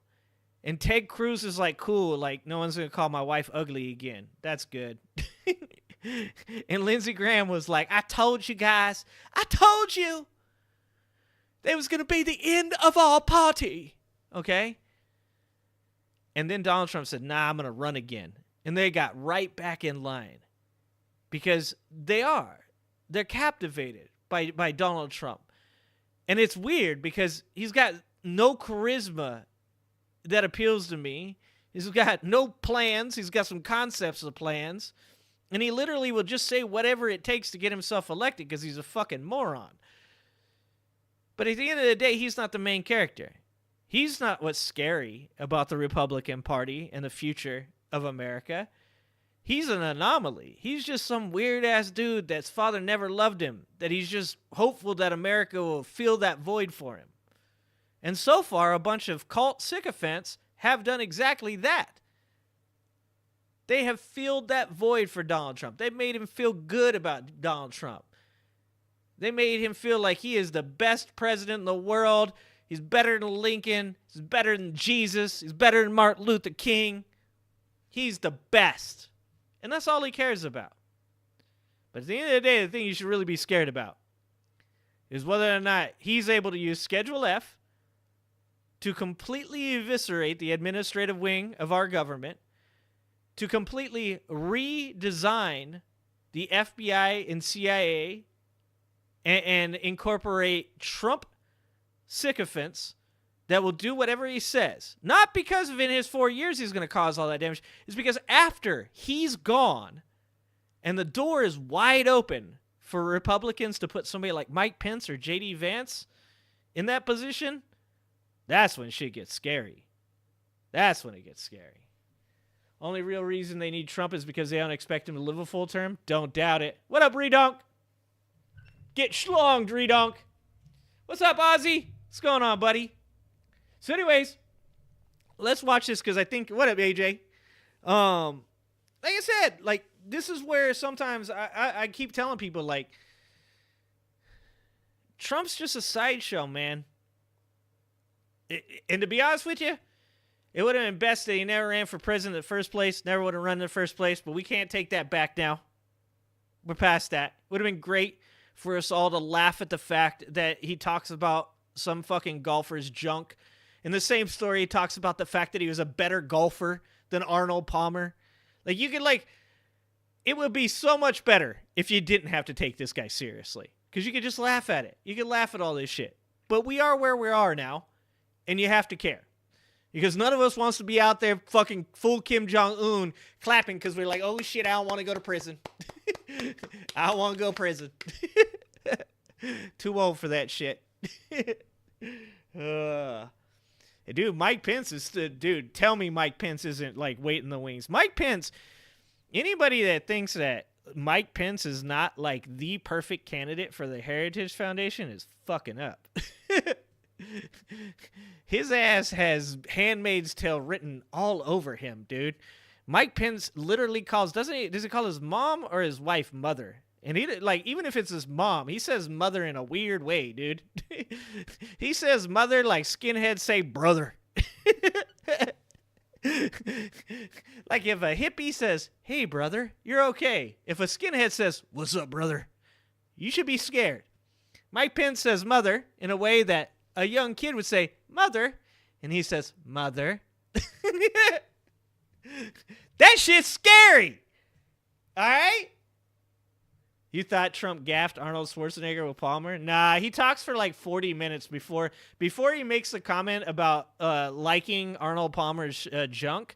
Before he talks about how majestic Arnold Palmer's dong is, he actually speaks for 40 fucking minutes about Arnold Palmer. It's insane. People go to these rallies to just sit there and listen to him ramble about the time that he convinced Arnold Palmer to make hole 4 longer. And then for like 20 minutes of the goddamn speech, he's talking about how he ended up actually being better at golf than Arnold Palmer. The greatest golfer of all time. Well, we already confirmed that Hulk Hogan is racist, so... I mean, he said, in Hulk Hogan's own words, Redonk, Hulk Hogan said, "Yeah, I'm a little racist." Hulk Hogan also said about his daughter's black boyfriend, why couldn't he have been one of the good N-words and maybe played basketball or something? Hulk Hogan referred to black people as being blizzy pizzies. Oh, shit. Dude, insane. Maybe he can work at McDonald's. That's what I said, I said Donald Trump should keep that application. Like, that lady was like, "Yo, you're doing a good job." Donald Trump was probably like, "After I fucking don't win this election, I'm coming back here, just so you know." Bro, he gave everybody E. coli. By this breaking news article that The Atlantic just dropped titled Trump, quote, "I need the kind of generals that Hitler had." And this article goes into detail about how Donald Trump was often preoccupied with fascists and dictators during his time in the White House. Like I said, the wrong thing to say. Okay, when your own vice president,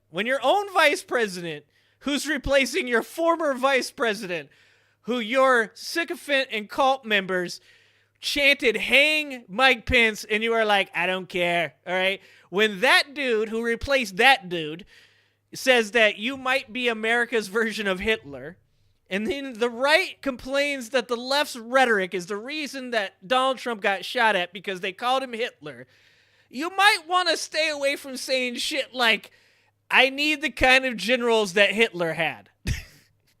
This is what I'm saying. If there is any reason that you should not vote for Donald Trump, and there's a lot of them, there's a ton, there's so many. One of the things that you should just kind of keep at the forefront of your brain when you're thinking about this is how fucking dumb Donald Trump is. I'm not making that shit up. He says the dumbest shit possible. If I interviewed Donald Trump for my store, I wouldn't hire him. Jesus Christ. When I was 20 years old and I was working at Taco Bell and I literally had fucking people that are coming up out of the fucking, like, the ghetto where I came from, I would have hired every one of those fucking kids over Donald Trump. Every one of them. Oh, you can't find the Blizzy Pizzies? I'll find it for you, read out. It's when he was talking about, Hogan was talking on a phone conversation with his son. This is how crazy all these people are. Hogan's son had crashed a car going like 90 or 100 miles an hour into a tree. His best friend was in the car with him. His best friend is a vegetable now. Like, is that ableist to say vegetable? I don't know if that's cool or not anymore. You guys can help me out with that. Anyways, he's not okay anymore. He can't live his own life. He has to have permanent care. And so he went to jail. His son, I can't remember his son's name. His son was in jail for this, and it's a phone recording conversation of Hulk Hogan saying to his son, he hopes that he doesn't get karma and come back reincarnated as a blizzy pizzy. Look up that shit. Look it up. It's fucking crazy. He probably got it taken down. Hulk Hogan probably got it taken down. Are we allowed to say vegetable anymore? I'm old. You guys don't judge me. Vegetative state, right? Like that's fucking okay. In a vegetative state. Thank you, Alan. Alan, good job. Alan's helping me out. Del Taco is better. I don't think so. Del Taco's tacos are meh at best. There's something in those Taco Bell tacos. Some of Hitler's generals tried to kill him. Me, this is what I'm saying. This is what I'm saying, me. Now I sound like I'm talking to myself, first of all. Donald Trump doesn't think through the things that he says. Okay, I should have stopped at Donald Trump doesn't think. Like, literally, the shit Donald Trump says, like, you're like, there is so much wrong with that. And then you look over at a Trump supporter and you're like, do you see how much is wrong with that? And they're like, what? What are you saying? He's a fucking genius. And you're like, he's an idiot. And they're like, how much money you got? Rest in peace, Paul Walker. I'm down with that. Yeah, Blizzy was always a blunt. Read on. This is what happens when white people try to use black slang. White House generals that Hitler had. And this article goes into detail about how Donald Trump was often preoccupied with fascists and dictators during his time in the White House while brushing aside. Dude, can you imagine? Can you imagine being somebody that works for the White House? Like, you know, you've been, let's say you're one of these people. Like, I interviewed Lowell Bear, right? Lowell Bear worked with Nixon. I mean, way back in the day, right? I'm sure he's walked in on some presidents, right? Reading a book. Like, they just hanging out. You know, did Nixon smoke cigars? Like, all the presidents smoke cigars, right? Like, they just in there just having a cigar, reading a book. Like, you take a glimpse down, you take a look at that book, you're like, oh, shit, that's like, you know, some, like, old school good literature. That's like Mark Twain. I don't know. Who's like a good old, that's like fucking Bukowski. I don't know. Fuck, I don't know. What do presidents read? Anyways, like, this shit's like, wow, that's some high-end intellectual literature this president is reading. And then you walk in on Donald Trump and you're like, holy is that Mein Kampf, dog? Like, Donald Trump's putting Post-it notes in Mein Kampf. He's like, oh, that's a good chapter. Like, you walk in and fucking Donald Trump is like reading the biography of Stalin. He's like, ooh, dog ear that page. We're coming back to that one. I got to show that one to Mike Pence.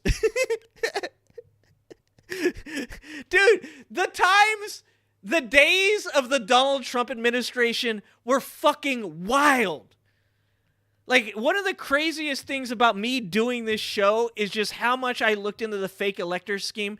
And if you have not looked into the fake elector scheme, you have to do yourself a favor. Look, this should all not be for naught, okay? If you have had to endure the last 4 to 8 years of this bullshit, you should do yourself a favor. Read the indictments and look into the fake elector scheme. Because at least then you get a little glimpse of exactly how fucking nuts all of this actually is. When you read the indictments and you're reading about Donald Trump storing fucking nuclear secrets on a stage in the middle of a place where he would throw parties where there'd be hundreds of people. And then when he got in trouble for that, he literally had the House staff take them and put them in a bathroom and under, like, the fucking staircase.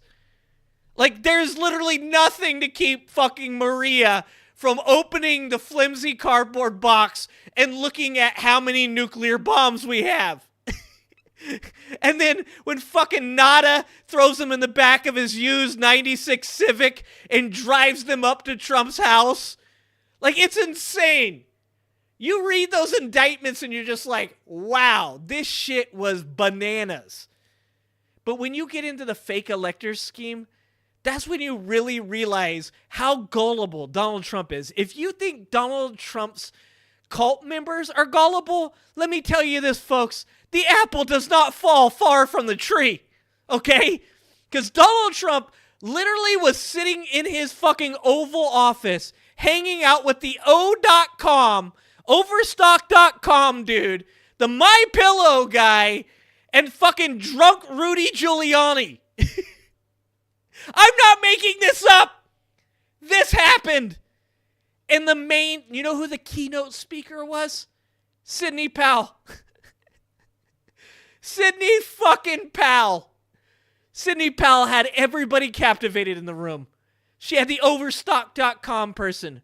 She had Donald Trump. She had Mike Lindell and a drunk Rudy Giuliani. I'm going to keep saying he was drunk because if you don't know this, then you haven't read enough about the fake elector scheme. Mark Meadows used to have to escort Rudy Giuliani off of the property because Hope Hicks said that if Rudy Giuliani wasn't actually escorted off the White House property, that he would drunkenly wander back to the fucking Oval Office.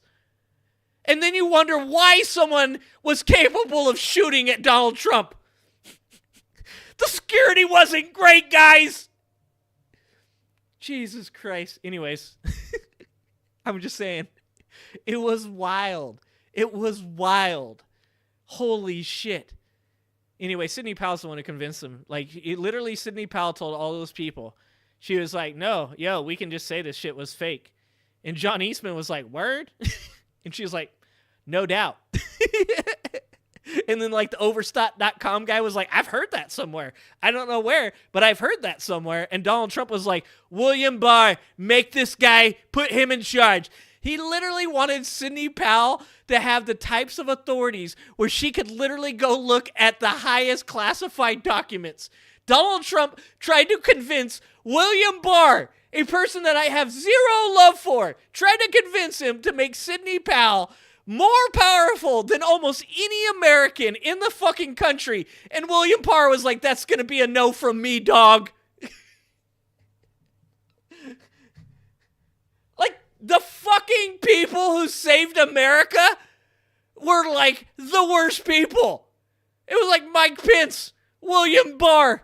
But it turns out they weren't the worst people. They were just not great people. It's fucking insane. Do yourself a favor. You guys got to check out that shit, dude. Mind Pillow. Oh my God. It's insane. You guys should check out the fake elector scheme. Anyways, that was all in my rant to say. It must have been a wild time in the White House when Donald Trump was there reading Mein Kampf. Just to loop you guys back to what I was originally talking about. Dictators during his time in the White House while brushing aside our more liberal allies. Now, a close Trump ally gave us multiple new Trump quotes, including this one about Hitler and one where he derided a young Mexican girl who passed away because he promised to pay for the funeral and the price was apparently too expensive for him to pay. No. We don't have any time to waste. With 2 weeks to go, make sure you drop a like, make sure you subscribe, leave some comments to boost this pro-democracy message, and let's jump into this article titled Trump, I Need the Kind of Generals That Hitler Had. The Republican nominee's preoccupation with dictators and his disdain for the American military. Like I said, it must have been wild. It must have been wild. Can you imagine Donald Trump, like you're on Donald Trump's, like fucking, I don't know, what his cabinet or whatever, and Donald Trump looks at you and goes, what do you guys think? You guys think we can get some of those Nazi generals in here? The ones with the cool nicknames. Can we get a couple of those ones in here? William Barr, he's a pussy. He's a pussy. He won't genocide anybody. What a pussy this William Barr is. I told him we should experiment on a couple people. He was like, no. I said, way. Is deepening, and you can put together a pretty damning picture if you just connect Donald Trump's public quotes about people like John McCain, about people in our military, and the way he treats Zelensky and sucks up to Putin with stuff that Donald Trump said in the past. We have a 1990 report. His former wife, Ivana Trump, told her lawyer Donald Trump kept Hitler speeches beside his bed, and then he... But why, though? Like, all right, guys. Any of you guys got a copy of Mein Kampf just laying next to your bed? Let me know in the chat what book you have next to your bed. I want to know if any of you fuckers are sus. Later on used Hitler quotes. Donald Trump said he didn't know his immigration rhetoric echoes Hitler. It doesn't just echo Hitler. It quotes Hitler verbatim by saying... What do you guys think? You think Trump doesn't remember? You think Trump read that shit and, like, he's like, I remember this. Like, there's times where I'll be like, I don't really remember who said this, but here's a quote from this dude. Like, when I couldn't remember who was the quote about the world being rudderless for a long time. And I think I used to quote, like, somebody else, right? I just want to hear Donald Trump be like, Mark Twain once said, Mark Twain once said, they're poisoning the blood. The vermin are poisoning the blood. That's a Bukowski quote. Or it'd be even better if he quoted, like, somebody, like, that's still alive. Like, it'd be great if he was like, I once heard Ben Shapiro said, we gotta segregate the blacks.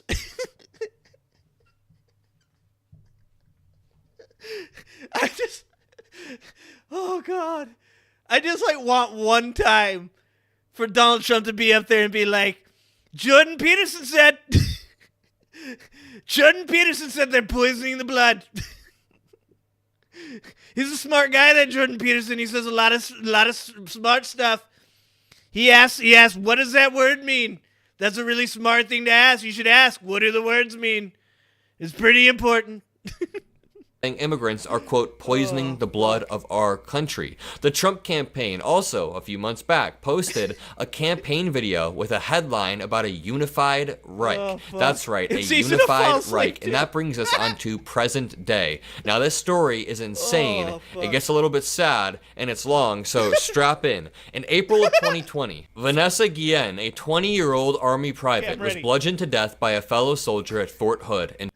Dude. All right, before we get to the sad part, don't make us Adam Sandler. Adam Mockler is about to ruin the mood. All right, don't make this a sad time, Adam Mockler. Dude, Colonel Sanders, that'd be the best if he quoted, like, if he was like, they're not good people. The Jews are not good people. I'm quoting Colonel Sanders. Colonel Sanders said, he said they're inferior. I read that in the Colonel Sanders book I read. In Texas. Even better. What if he was like, we need generals like Hitler had, like Colonel Sanders. That's what I heard. I heard Colonel Sanders was one of Hitler's best generals. He won the battle at Waterloo. The killer, aided by his girlfriend, buried Guillen's body. Guillen's remains were discovered 2 months later. Now, the daughter of Mexican immigrants, she grew up in Houston, and her murder sparked outrage across Texas and beyond. Shortly after her remains were found, Donald Trump invited the Guillen family to the White House as he was the president. In the meeting, Trump made... Yeah, this shit's about to be sad. Damn. Dude, like, you can't... It's like... It's one of these things now where it's a joke, but obviously at certain times it's not funny. Like when you invite somebody to the White House to use them for political gain and then don't pay for their kid's funeral. That's not going to be funny, guys. But like I made the joke in the McDonald's commercial because he like hands out I call it a commercial because it's definitely a commercial. When he hands the food to the people in the drive-thru and he's like, it's on me. You guys, I gave you extra. And I made the joke that, like, he wasn't going to pay for that shit. Like, you know, like, as he was walking out the door, like, the McDonald's guy was like, hey, yo, Donald, about those cheeseburgers that you gave away. And Donald's like, I don't know what he's talking about. We have to go. Get in the car. Let's go. But it's a joke. But at this point, you know, there's a certain point where shit's just not funny anymore. You just, like, look at the motherfucker and you're like, you're not going to pay for this, are you? And he's like, I don't know what you're talking about. I have to go. And you're like, God damn it, man. Like, this is about the point where it gets not funny. When you're, like, using that shit for political gain and then, like, you fucking... Like, dude, you know how much money Donald Trump has? Donald Trump could pay for, like, everybody's fucking funeral. And that fucker, you're gonna... That just proves how terrible of a human being you are at that point. Maintained a dignified posture and expressed sympathy to Guillen's mother. Trump spent 25 minutes with the family as television cameras recorded the scene. Honestly, that in and of itself is kind of a disgusting stunt. We know that Donald Trump did these on-camera stunts repeatedly when he was in the White House. Remember when he pulled Nancy Pelosi and Chuck Schumer into this insane media frenzy about the border bill and shutting down the White House, and Mike Pence was terrified the entire time to even speak? Now, Now, Trump said, I saw what happened to your daughter Vanessa, who is a spectacular person and respected and loved by everybody. If I can help you with the funeral, it'll help. I'll help you with that. I'll help you out. Financially, I'll help you, Donald Trump said. Now, Natalie Quam, the family's attorney... And once again, this is why being a billionaire, in my opinion, is so fucking immoral, dude. I'm sorry. Anybody that watches me, you got a lot of money. I'm not talking about a person that's got, you know, a couple million in the bank or anything like that. I'm talking about being a billionaire.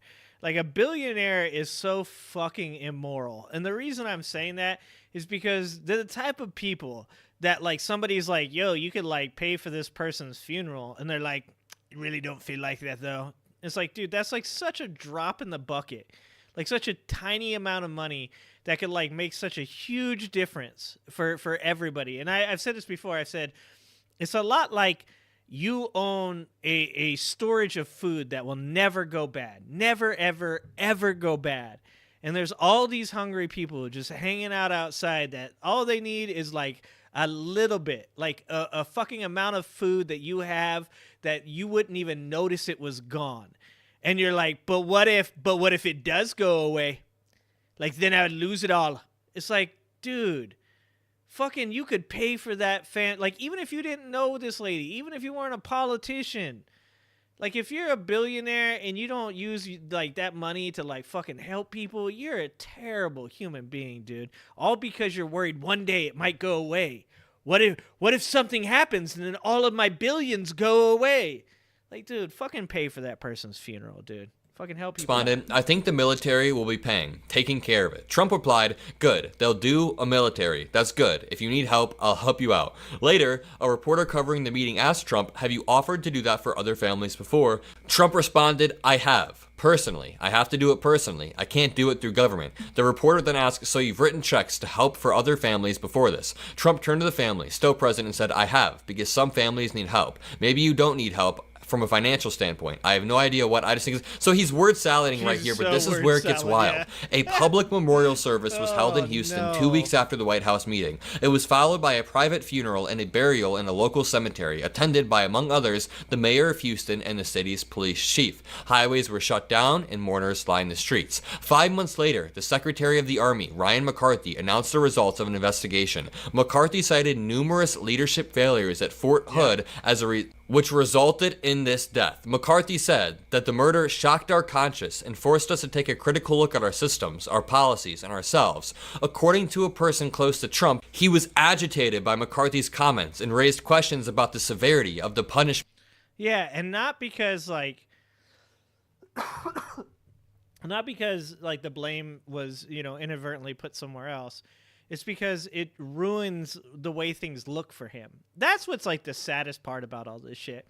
It's like you gotta be if you're gonna be in office and you're gonna be, like, in charge of this many people's welfare, it can't just be a facade. You have to be a pretty good person. Like, you have to care about people. I think that was, like, a pretty strong point that Obama was making, was that you're not just voting for, like, you know, the regulatory portion of a president and what they're going to do, like, to, you know, lower your taxes or increase your taxes, but it's also a person that's got to kind of be, like, a pretty good human being. They have to actually care. And when you have a person that's like, yo, I don't like that you did this investigation that figured out what actually happened, not because it fucks it up and you're like, oh man, like, we got something wrong. No, because you're like, I've already created a narrative. I like my narrative better than your narrative. That's, like, fucking insane, man. It's so weird to me. I've been in leadership for 20 years, man. If somebody comes to me and they're like, yo, so this one thing is wrong, and it turns out that it was probably at least partially my fault, if not all my fault, like, that affects me in a way. Like, that makes me be like, oh, okay, like, man, I can't believe, all right, I'll do better next time. Sorry for that. Like, it's not wrong as a leader to apologize. It's not wrong as a leader to admit, like, fault. Like, it's actually really good. It's actually a part of your growth process. You should care about people. You should want people to do well. dispensed to senior officers and non-commissioned officers. Now, listen up. In an Oval Office meeting on December 4th of 2020, officials gathered to discuss a separate non-security issue. Towards the end of the discussion, Trump asked for an update on the McCarthy investigation. Christopher Miller, the acting Secretary of Defense, Trump had fired his predecessor, Mark Esper, 3 weeks earlier, writing in a tweet, "Mark Esper has been terminated." And Christopher Miller was in attendance, along with Miller's chief of staff, Kash Patel. At a certain point, according to two people present at the meeting, Trump asked, "Did they bill us for the funeral? What did it cost?" According to the attendees and to a contemporaneous notes of the meeting taken by a participant, an aide answered, "Yes, we received a bill. The funeral cost $60,000. Let me reread this. According to multiple attendees and to contemporaneous notes of the meeting taken by a participant, the aide answered, "Yes, we received a bill. The funeral cost $60,000. So, this was a meeting that had recorded notes. We have multiple people verifying this. Trump became angry. Quote, "It doesn't cost $60,000 to bury a fucking Mexican." I was wondering if he was going to read that. Oh, dude. I don't know if you guys saw it, but Lara Trump went on Charlemagne the God on, what is it, The Breakfast Club or whatever it is. Is that what it's called? Breakfast Club? Their show? But she was talking to Charlemagne the God, and he was like, "What do you think about the fact that people think that that your father-in-law's a racist?" And look, Charlemagne the God, like, he says shit about lefties all the time. He's a Democrat, but the dude, like, I don't always like the shit he says. I think sometimes he's too, like, I think sometimes he says shit that he's not super well educated on, and he kind of comes out and has some kind of fucked opinions on it. But the one thing you can't say is that he doesn't just honestly say what he fucking believes. And he's like, "What do you think about your father-in-law being called a racist?" And she's like, "I think anybody that knows my father-in-law knows that he's not." And he's like, "Well, what about like them not renting black people back in the day?" And she's like, "That was disproven. That actually." And he's like, "What about like the Central Park Five?" And she's like, "Oh," she kind of like refuses to answer the question. And she's like, "Why do you think he's racist?" He's like, "Well, I think people have Google." And this is what I'm saying. Like, man, if there's like one or two things, like, you might have like some plausible deniability, but when you start having mountains of fucking evidence of you saying racist shit, I'm gonna be like, I think you might be racist, dog. I think that might be true. Oh my turned God. to his chief of staff, Mark Meadows, and issued an order. "Don't pay it." Later that day, he was still agitated. "Can you believe it?" he said, according to a witness. "Fucking people trying to rip me off." And wow, Kawam, the family attorney, told the reporter at The Atlantic she sent the bill to the White House, but no money was ever received by the family from Trump. Damn. Some of the costs, Kwam said, were covered by the Army, which offered to allow Guillen to be buried at Arlington National Cemetery, and some were covered by donation. Now, the Trump campaign, of course, denied this. They denied it hardcore, but multiple people have confirmed this. And now we're moving on to the Hitler section. But as a little bit of a palate cleanser, can I play you this quick video of Governor Walz absolutely shredding Elon Musk? Elon's on that stage, jumping around, skipping like a dipshit on these things. You know it. I hadn't seen that. Think about it. Oh, Think about man. that. That guy is What a literally fan. the richest man in the world, spending millions of dollars to help Donald Trump buy an election. What up, DJ? Now look, they're saying the quiet parts out loud now because Donald Trump has already promised that he would put Elon in charge of government regulations that oversee the businesses that Elon runs. Yeah. Oh, great. We want Elon Musk, the man who can't stop himself from posting conspiracy theories that are also a weirdly race realist, saying that black Americans are inferior to white Americans. Time after time, Elon Musk boosts these insane conspiracy theories about Nancy Pelosi, about racism, and here we go. Bro, you're talking about Donald Trump as the president. You're talking about J.D. Vance as the vice president. You're talking about Elon Musk being in charge of regulation. You're talking about RFK being the head of the CIA. You're talking about Laura Loomer being a press secretary. Holy Jesus. I shit you not. This is the start of idiocracy. This is the start of idiocracy. I don't see any other way that this doesn't play out as idiocracy. Elon Musk is a dipshit. Tim Walz straight up called that. Oh, you know that Elon was snorting the booger sugar? Well, he's on ketamine for sure. First of all, fan, thank you for the $2. You know, that the really interesting interview, if you guys have never seen that Don Lemon interview with Elon Musk that pretty much got Don Lemon, his contract with X canceled, you should watch that because there's some really interesting stuff where Don Lemon says to Elon, he goes, like, do you think it's that people should know that, like, you do ketamine, that you use ketamine? And he was like, well, I don't understand why that's pertinent. Why is that pertinent in this conversation? And it's like, well, yeah, people should know. Look, I'm all for the freedom to use drugs, especially in those cases. Like, if ketamine does work treatment works for, like, depression and stuff, great. If psilocybin works to help with PTSD, or if microdosing it helps people with depression and mental illness, great. I'm all for it. I don't have any problem with drugs being legalized as long as they're regulated, and as long as like young kids can't get a hold of them. But at the same time, it is very important because I think most people, when they're fucking up at 2 a.m. and they see Elon Musk is tweeting, don't think, oh, this fucking guy might be 3 glasses of whiskey deep and high on fucking ketamine, and plus he can't sleep. Like, people look at the tweets that go out as though these people are completely fucking sane that are posting them. Like, you don't know what's going on behind that black mirror. That dude could be high off his ass. He could be drunker than fuck. His wife could have just cheated on him. You have no idea. And you're like looking at it and you're hitting that like button. You're like, that shit's the truth. Hell yeah, Elon. Dude, fucking insane.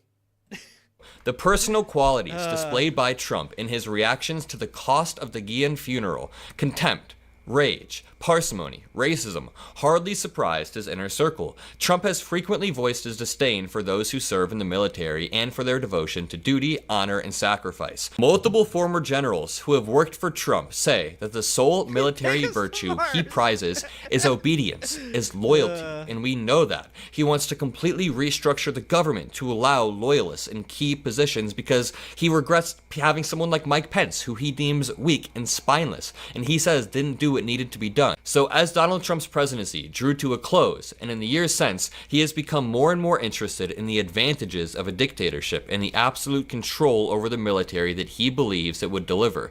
Quote, he's like, Hitler's generals wouldn't have certified the election. Bro, no doubt. Oh I need the kind of generals that Hitler had, Trump said in a private conversation in the White House, according to 2 people who heard him say this. A conversation in our White House. Who would have ever guessed a president would say something like this in the modern day, according to 2 people who heard him say this? That is the important thing right here. Multiple officials heard Donald Trump say this stuff. This is not some whack job when you're arguing with Trump supporters say. Multiple officials have heard him say this, heard him say that. Quote, people who are totally... They don't care about that, man. They believe the craziest shit. They believe, like, all these AI-generated photos and stuff like that. But then you're like, you know this dude that has, like, absolutely nothing to gain by fucking supporting a Democratic president? They said this about Donald Trump, and they're like, no, he didn't. He didn't say that.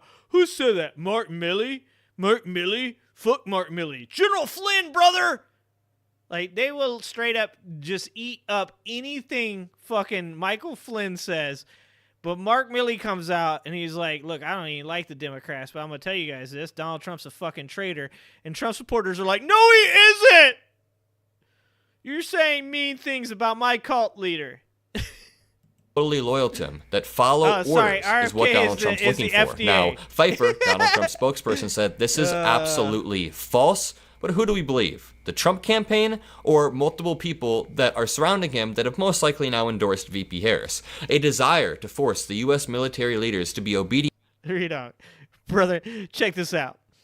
if everybody around you says you say dumb shit and you're like, no, I don't, and the like cult members that follow you're like, no, he doesn't, you say dumb shit. Like, that's how that shit works. If everybody around you is like, this guy says dumb shit, you say dumb shit. Like, that's how that shit works. You can't have this many fucking people come out and be like, this motherfucker says the dumbest shit possible, and be like, you know what? You got to give him a pass because, like, it's not recorded.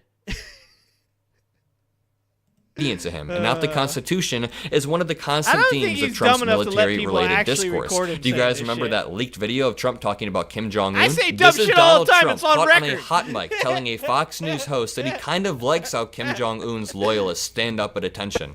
Are we close to seeing Mr. Kim here at the White House? Could happen. I mean, they talked about that yesterday. I think it's something that could happen. Yeah. Hey, he's the head of a country, and I mean, he is the strong head. Don't let anyone think anything different. Right. He speaks, and his people sit up at attention. I want my people to do the same. He literally said, "I want." Oh shit! Okay, there's a recording for you. Fuck, son. I was just joking earlier when I was like, I don't want to have to clap when he drives by. Fuck, man. It was a joke. Holy shit, he straight up said it. He said, I want my people to stand up at attention just like the Koreans do. Oh, fuck me. Oh, the way his hand moved, too. He has such strange gestures. He is such a strange dude. And this is what I'm saying. When people say that he says dumb shit, then you see a recording of him saying dumb shit, then I think all the other dumb shit that people say he says is true. A country, and I mean, he is the strong head. Don't let anyone think anything different. Right. He speaks, and his people sit up at attention. I want my people to do the same. He literally said, I want my people to do the same. Mr. Kim speaks, and his people sit up at attention. Yeah, because they'll be killed if they don't. A desire to force U.S. military leaders to be obedient to him and not the Constitution, again, is one of the constant themes of Trump's military-related discourse. Former officials have cited recurring themes: his denigration of military service, his ignorance of the provisions of the Uniform Code of Military Justice, his admiration for brutality and anti-democratic norms of behavior, and his contempt for wounded veterans and for soldiers who fell in battle. Need I even mention the Arlington National Cemetery controversy earlier this year when one of Donald Trump's campaign staffers assaulted an Arlington National Cemetery? And once again, it's just he's a dumbass. He's like, I don't understand why I can take pictures anywhere I want. This is America. It's like, hey, dude, that's like, it's not cool to take a picture right here. And he's like, it's America. Like, these fucking people died so that way you could say that dumb shit. Good job, buddy. You're doing fucking great. Keep going. Fuck. Worker because they were trying to take photos in a prohibited zone. The Trump campaign was told you can't take photos in this zone. Stop taking photos in this section, and they still tried. And when the Arlington National Cemetery person said stop, they got assaulted by the Trump campaign. And this has been verified by multiple people. Retired General Barry McCaffrey, a decorated Vietnam veteran, told me that Trump does not comprehend such traditional military virtues as honor and self-sacrifice. Quote, the military is a foreign country, Trump. He doesn't understand the customs or the codes. I really quickly want to jump over to this article really quickly. It says, Trump has made more than 100 threats to prosecute or punish perceived enemies. And this article lines... Dude literally has been like, someone needs to take away ABC's license. Why should we do that, sir? They fact-check JD Vance. Dude, like, that sequence of things being said, like, should concern you. If someone says the words that a news media station should have their license revoked, and you were to say to them, wait a minute, why would we do that? And they go, because my running mate got fact-checked by them. That should concern you. You should be like, hold up. Wait a minute. What if this guy had the power to do those things? Sir, would you do those things? Maybe, just for one day. This motherfucker has straight up said he'd be a dictator for one day, and people are like, he was just joking. Oh, well, he said that ABC should have their license revoked. He was just joking. He said He said that Haitian people eat cats and dogs, people's pets in Ohio. He was just joking. Either this motherfucker never says a goddamn thing that's ever serious, or he's not joking, guys. Them up all perfectly. Oh he calls us the enemies from within. In one recent interview, Trump said that if radical left lunatics disrupt the election, it should very easily be handled by, if necessary, the National Guard, or if really necessary, the military. That statement on Fox News was not the first time Trump has expressed support for using the government force against domestic political rivals. Trump has said that he wants retribution. Vice President Kamala Harris, quote, should be impeached and prosecuted. He has said Liz Cheney should go to jail. Yeah, look, guys. Look, at the end of the day, if you're a Trump supporter and you're watching this shit and you're like, that's not what he means, you better be saying that shit with your chest if he puts these people in prison.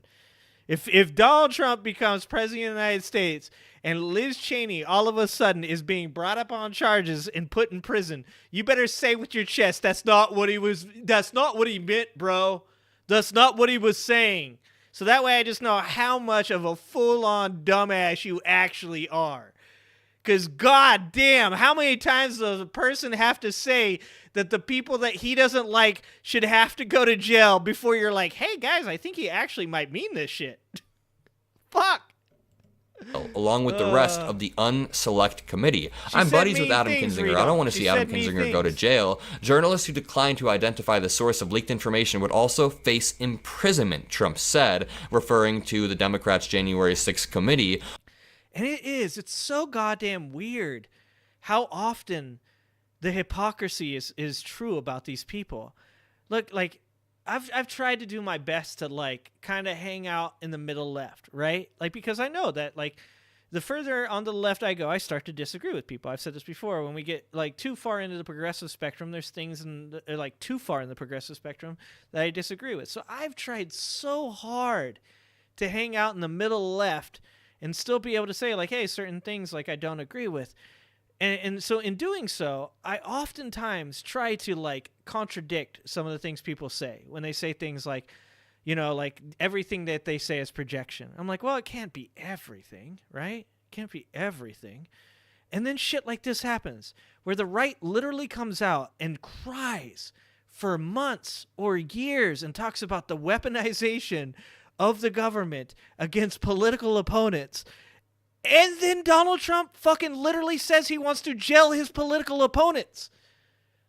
Like, goddamn, can you stop making the other side right all the time? I would love to every once in a while be able to say, hey guys, it seems like that stuff that you guys said about them being projecting all the time, like that shit turns out that it's not always true. But it seems like it always is true. Every time a Republican person comes out and they're like, being gay is a sin, it's like 2 months later, that same fucking Republican is talking about how nice somebody's junk looks on a porn site. Okay? Like every time. Every time! God damn it, it's getting frustrating. All of this stuff is absolutely, patently insane, and I can't believe he gets away with it. Watch this veteran asked if he would support Trump. Are you a veteran? I am. May I ask, are you supporting Donald Trump for president? Not a chance, man. Really? No. Tell me why not. Honestly, well, from the perspective of veterans, he hates us. Okay, I stand by the fact Donald Trump hates veterans. You look at how he disrespected Arlington National Cemetery. That's our most hallowed ground. If you can't respect Arlington National Cemetery, you don't respect us. But well before that, I knew that Donald Trump hated veterans. Every action he's taken has proven that. And also, I took an oath to defend our country from enemies, foreign and domestic. And you look at January 6th, he literally tried to overthrow this government. In my opinion, Donald Trump's the #1 threat to this country's democracy. It's probably a little bit more detailed than what you're asking, but... No, I really appreciate it. It means a lot coming from someone who has served. So thank you, sir, for your service. I appreciate it. Thanks. Is this going on like social media or something? It may be around the internet at some point, and the world needs your voice, so thank you. I'm also on social media, man. Tag me. Hey, I will. Thank you. Thank you, sir. Take care. Amazing stuff. And here's Donald Trump saying that Vladimir Putin is our so-called enemy after he said the Democrats are the enemy from within. The outside people, the so-called enemies, if they're enemies, and they might not be enemies, if you have a smart president, they can be handled. But when you have people investigating my campaign, when you have people, you know, they spied on my campaign, Howard, you understand that. That's been proven. But they spy on your campaign. And this is what frustrates me a lot about Trump supporters. They will agree that there's all kinds of corruption in the government. They'll agree that there's all kinds of spying by the NSA. They'll agree that politics is a dirty game. But what they won't agree to is that Donald Trump participates in all of those things as well. Did they spy on Donald Trump's campaign? I'm sure they did. This is literally what you do. Donald Trump at one point stood up on a fucking stage behind a podium and said, I don't know, does Russia have those emails on Hillary Clinton? I mean, if they don't, it'd be cool if they got them. If they release those, I wouldn't be against that. Like, literally the dude asked a foreign adversary on live TV if they would go get dirt on his political opponent, and then he's going to sit up here and cry like a little bitch about fucking Americans spying on his campaign. Like he never seen a football game or a baseball game where people steal signs. He acts like he doesn't know these things. He acts like he's the only victim of these things. And the reality is the majority of Americans are smart enough to know that these games get played. They're smart enough to know that this is just the reality of running a political campaign. But they're also smart enough to know that you shouldn't be asking foreign fucking people, Russians, Chinese people, to interfere with American fucking elections. And that's what drives me nuts about these goddamn doomer conspiracy theorists, is they're like, oh, it's just fair game, bro. We've interfered in their elections. Why can't they interfere in ours? Because I don't want American elections interfered with by Russians and Chinese. It frustrates me because people are stupid. That's the fucking, that is all. People are stupid. Oh my God. The Russia hoax was all made up. It is insane no, to me that Donald Trump can say in one breath the Democrats are the enemy from within, that the National Guard may need to be mobilized, but then in the next breath say that Vladimir Putin is our so-called enemy. Put the pieces together, Trump supporters. It's insane. If you guys enjoyed this video, make sure you drop a... Read on. If you wanted Russia to get a hold of those fucking emails just so you could see them, that's fucking dumb. God damn it.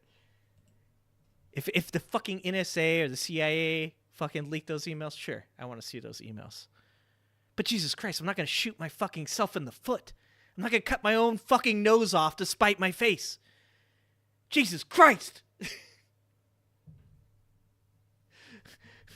You should never want your fucking adversary to fucking get dirt on your fucking political opponent because they're still your fucking adversary. God damn it, why are we so dumb? Jesus Christ. You're killing me. You're fucking killing me. Why does it matter who leaks a thing?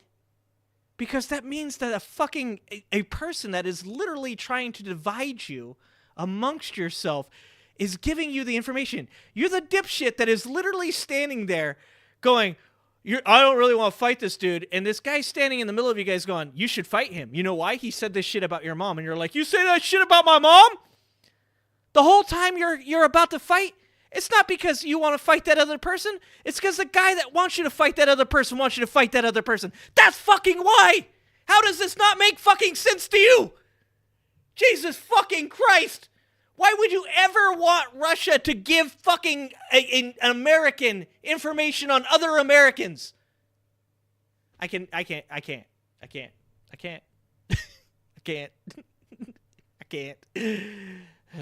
This is not fucking high intellectual shit, my friend. Like literally, like, do you think they were like, Like, maybe we should keep some of this shit? Do you think that? Do you think they were like, maybe we should fucking Photoshop some of this shit? Do you think that it's good that Americans should ever be accepting of taking fucking documents from a foreign government and being like, they're probably not doctored at all.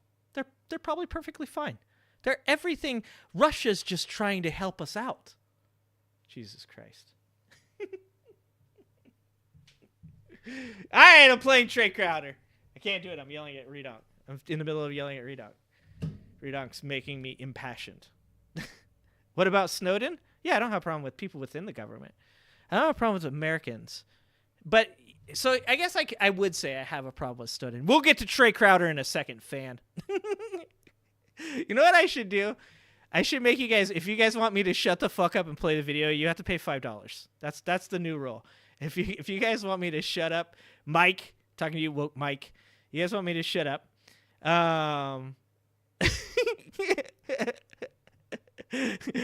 gotta pay $5 for me to shut up. Listen. My problem with the Snowden thing is I think that there's a way, possibly, and I could be wrong about this. I will fully admit I could be wrong about this.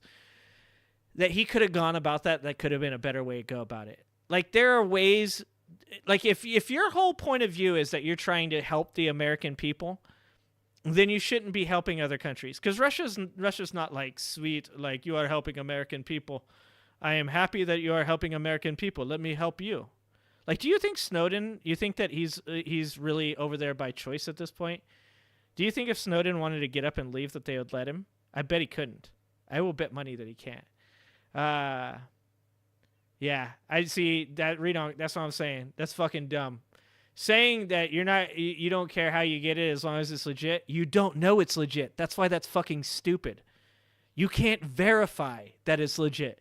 You have no fucking idea, and it is totally fucking possible that people in Russia would give you fucking fake information. That's the whole point. This is why you're on the team, but you're not on the team. This is why I hate doomers. Because it's like, you're on the fucking football team, and you're like, so what? Fucking the other team knows all our plays, bro. So what? Who cares? Who cares that the other team knows all our plays? At least somebody figured out that this bad shit's going on our team. Yeah, that's fucking good, bro. Yeah, we're losing. We're going to lose 16 games this year. But at least I found out some shit about it. It's fucking dumb. It's fucking dumb. All right, anyways, now Trey Crowder.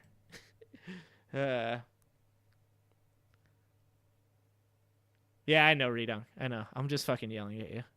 Hey, y'all, what in the world is up with Trump lately, man? A lot of his recent moves have been just as strange as all get out. And I know that's kind of like saying, hey, has anyone noticed the Cleveland Browns are a hopeless misery fountain? In both cases, the appropriate response is, yeah. I just like that I was making football analogies, and now Trey is making football analogies. This is the way it goes. That's kind of the whole thing. You didn't even mention the rapey parts. I know, but Thanks, still, even Randy. for Trump, it's been weird. Like with the McDonald's thing, which you got to admit, pretty good metaphor, right? Donald Trump, while doing a job he has no business doing and can barely understand, serves a long line of his supporters all the salt and grease they can handle, which they greedily wolf down, even though it offers them no sustenance, and in fact is actively making their lives worse. You kind of have to admire. Hold on. Yeah. Wait, you're saying you use Snowden as an example because he is in Russia and could be compromised. Oh, okay. I was just yelling at you because I was having a good time yelling at you. Okay. So he could be compromised in Russia. Yeah, of course. Like, I don't think... So my personal opinion on Snowden and Russia is I don't think Russia has to do anything with Snowden because Snowden already has, like, caused all the problems that, like, he could. Like, just his existence causes a problem for America. But yeah, they could use him to push. But to be honest with you, I never looked at anything that Snowden pushed out there as being all that crazy. Like, I still to this day don't understand how fucking Americans didn't know the NSA was spying on them. To this day, I still don't understand that. I'm like, yeah, of course they're fucking spying on you. This is like, this is what drives me nuts about people. Like, this idea that people are like they're fucking listening to people's fucking phone calls where they said bomb after a fucking terrorist attack. No shit. People cannot possibly be this stupid. They could be, though. They could be. Thing. You didn't even mention the rapey parts. I know, but still, even for Trump, it's been weird. Like with the McDonald's thing, which you got to yeah, I can't ignore it. Actually, I can. While doing a literally job ignore he has it. No business doing and can barely understand.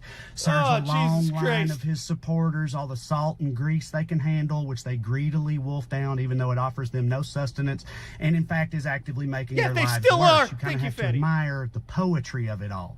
But still, what was the point? You would assume it was some kind of connect with the working man thing, but dude, we all know Donald Trump is a blue blood, silver spoon, lifelong, entitled, rich asshole. The goddamn Dowager Countess of Downton Abbey was more connected to working people than he is, and she ain't know what a weekend was. All right, but still, it's even funnier because that's not even what he was going for. Apparently, the whole thing was just meant to dunk on Kamala because he says she... See, I think that's bullshit. I don't think that's true.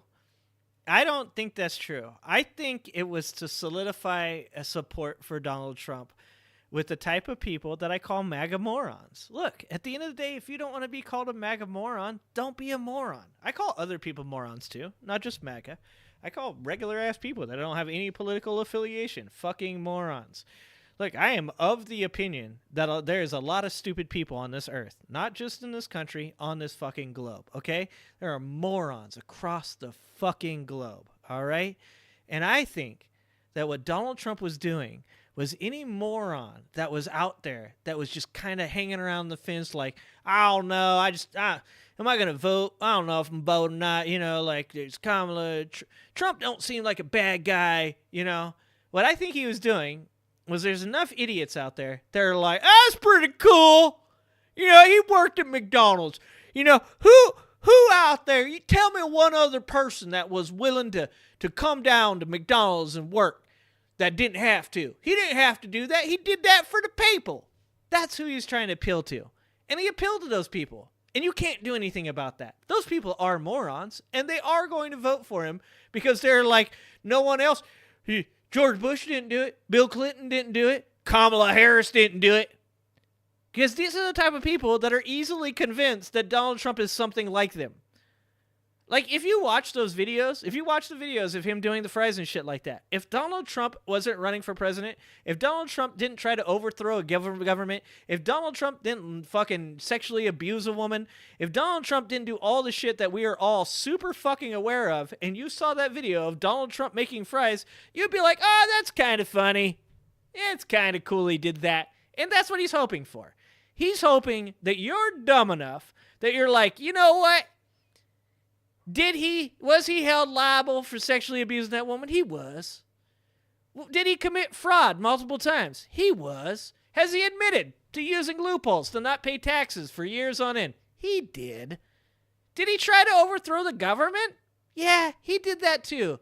But you know what? I saw that video of him at McDonald's, and it was kind of cool that he did that. I think I'm going to vote for him. And if you think there's nobody out there that thought that to themselves, then you're a moron. Because there's 100% fucking a bunch of people out there that watched that goddamn video and were like, I'll vote for him. God damn it. He lied about working there years ago. We don't know whether or not she did work at McDonald's. What we do know is she grew up middle class, surrounded by regular people with regular jobs. And meanwhile, the closest Donald Trump ever came to a fast food employee as a kid was when his dad made him hunt one for sport on their private murder island in order to earn his inheritance. I'm just kidding. I'm just kidding. We all know he didn't do. Bro, somebody's got to get in Trey Crowder's, you got to get in his chat. So let him know he's got to say allegedly after these things. I'm pretty sure, I haven't talked to any lawyers. This is not legal advice, but I am pretty sure if you say allegedly after anything you say, you are totally okay. Totally okay, Trey Crowder. Remember, after you claim that Donald Trump hunted poor people on an island, possibly Epstein's island, at the behest of his father, you have to say allegedly at the end of it. That's all you have to say, I'm pretty sure. Not legal advice. Shit to earn his inheritance. All right. But also, they say the McDonald's thing was staged, but I don't really care about that. It's probably better that it wasn't an operational McDonald's. I mean, imagine being a poor single mother of 3, desperate for the silence that Happy Meals bring, but now you got to wait another 45 minutes because Donald Trump won't stop rambling to every car in line about how Joe Biden wants to give all of our taters to China or whatever. It's better this way. But also, it's not just the McDonald's thing. He's been all over. Dude, he's right. He's right. Even though I would 1000% have preferred to have seen random people coming through the drive-thru, just to see like somebody pull up in the drive-thru and be like, "What the fuck, dude? I didn't know. No, did you touch my food, bro? You're not wearing a hairnet. Don't you have syphilis? Allegedly." For the map lately, except anywhere a regular candidate should be.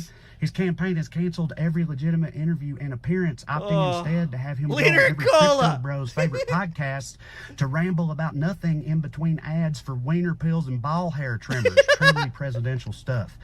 So while Kamala Harris has been out here answering policy questions on openly antagonistic news outlets, Donald Trump is starting his own rallies with 15 minutes on Arnold Palmer's dick before shuffling around and staring into... Bro, it was more than 15 minutes. You are under-exaggerating, and I understand. A lot of people probably didn't want to sit through that full talk. It was like a solid, long 20 to 30 minutes. Easy, okay? And that's the longest Donald Trump has ever lasted.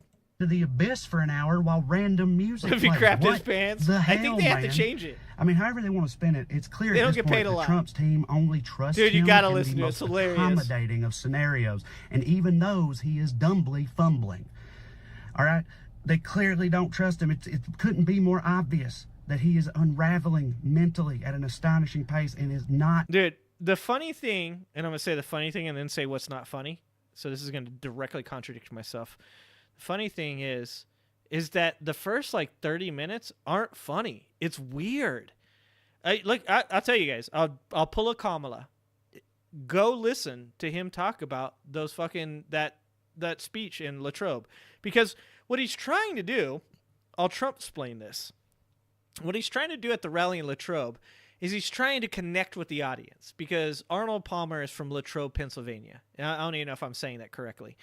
But he's trying to connect with the audience. So he starts telling this story about how he knew Arnold Palmer since Arnold Palmer was a kid, and how he beat Arnold Palmer at golf, and how he told Arnold Palmer to lengthen the 4th hole, and all of this stuff. And he goes on, he drones. It's not a well-told story. One thing that Donald Trump's not good at is telling stories. Donald Trump at times has pretty good timing, like comedic timing. Not anymore, but in 2016, he had a way about himself where he had pretty good timing. He was pretty quick with the insults and shit, pretty sharp with that stuff. But the one thing Donald Trump is not good at is telling long-form stories. And he sits there and he drones on and on in the same tone the whole time. And he adds facts, but he doesn't add emphasis. And he doesn't, bring things to a head. And then eventually, it finally gets interesting when he starts talking about Arnold Palmer's dong. All of a sudden, you're like, what the fuck? And I think part of that is that people have gotten used to Donald Trump being shocking. So when Donald Trump drones on and on for 25 minutes about how he knew Arnold Palmer and beat Arnold Palmer at golf and how he talked to him about his golf courses, none of that's shocking. You're just kind of say something funny, clown. That's literally what it is. And when he finally says that shit, you're like, oh, shit. And then people laugh. That's what that... If you want the full idea...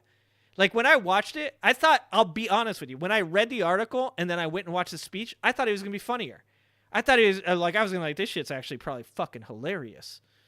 And then I went and watched it and I was like, Jesus Christ, just fucking talk about the dude's schlong already.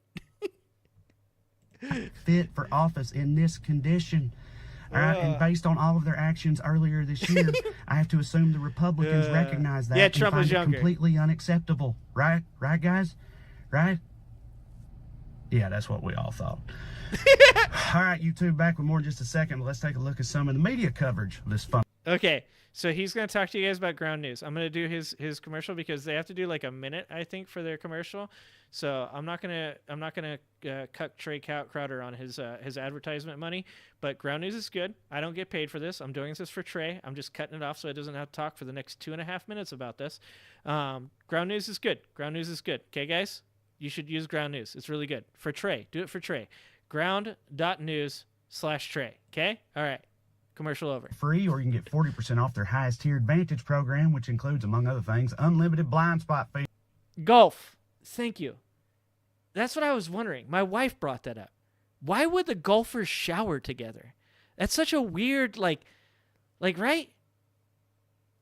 Why would the golfers shower together? Look, I played some golf. Redon can tell you that my dad plays massive amounts of golf. I'm going to have to get a hold of my dad and ask him how many times he showered with fucking Jimbo. Yo, bro, how big are Jimbo's balls? You got a big schlong, dude? Oh, shit. Fan, are you paying me $5 to shut up? Fan, thank you for the $5. Fan says, you know that only boomers and Gen X remember Arnold Palmer. The younger gen are like, who the fuck is Arnold Palmer? That's another good point, Fan. That's another good point, is like, he's only... Wait, is Jimbo dead? Fuck! Well, so is Arnold Palmer. So whatever, Redonk, okay? You're pissing me off tonight. That's the truth, dude. That's the truth, though, Fan, is that, like, so many fucking people that Donald Trump is talking to have zero goddamn idea what he's talking about. Like, that's what I'm saying. Like, the moronic value of the things that Donald Trump says is lost on me. It's lost on me.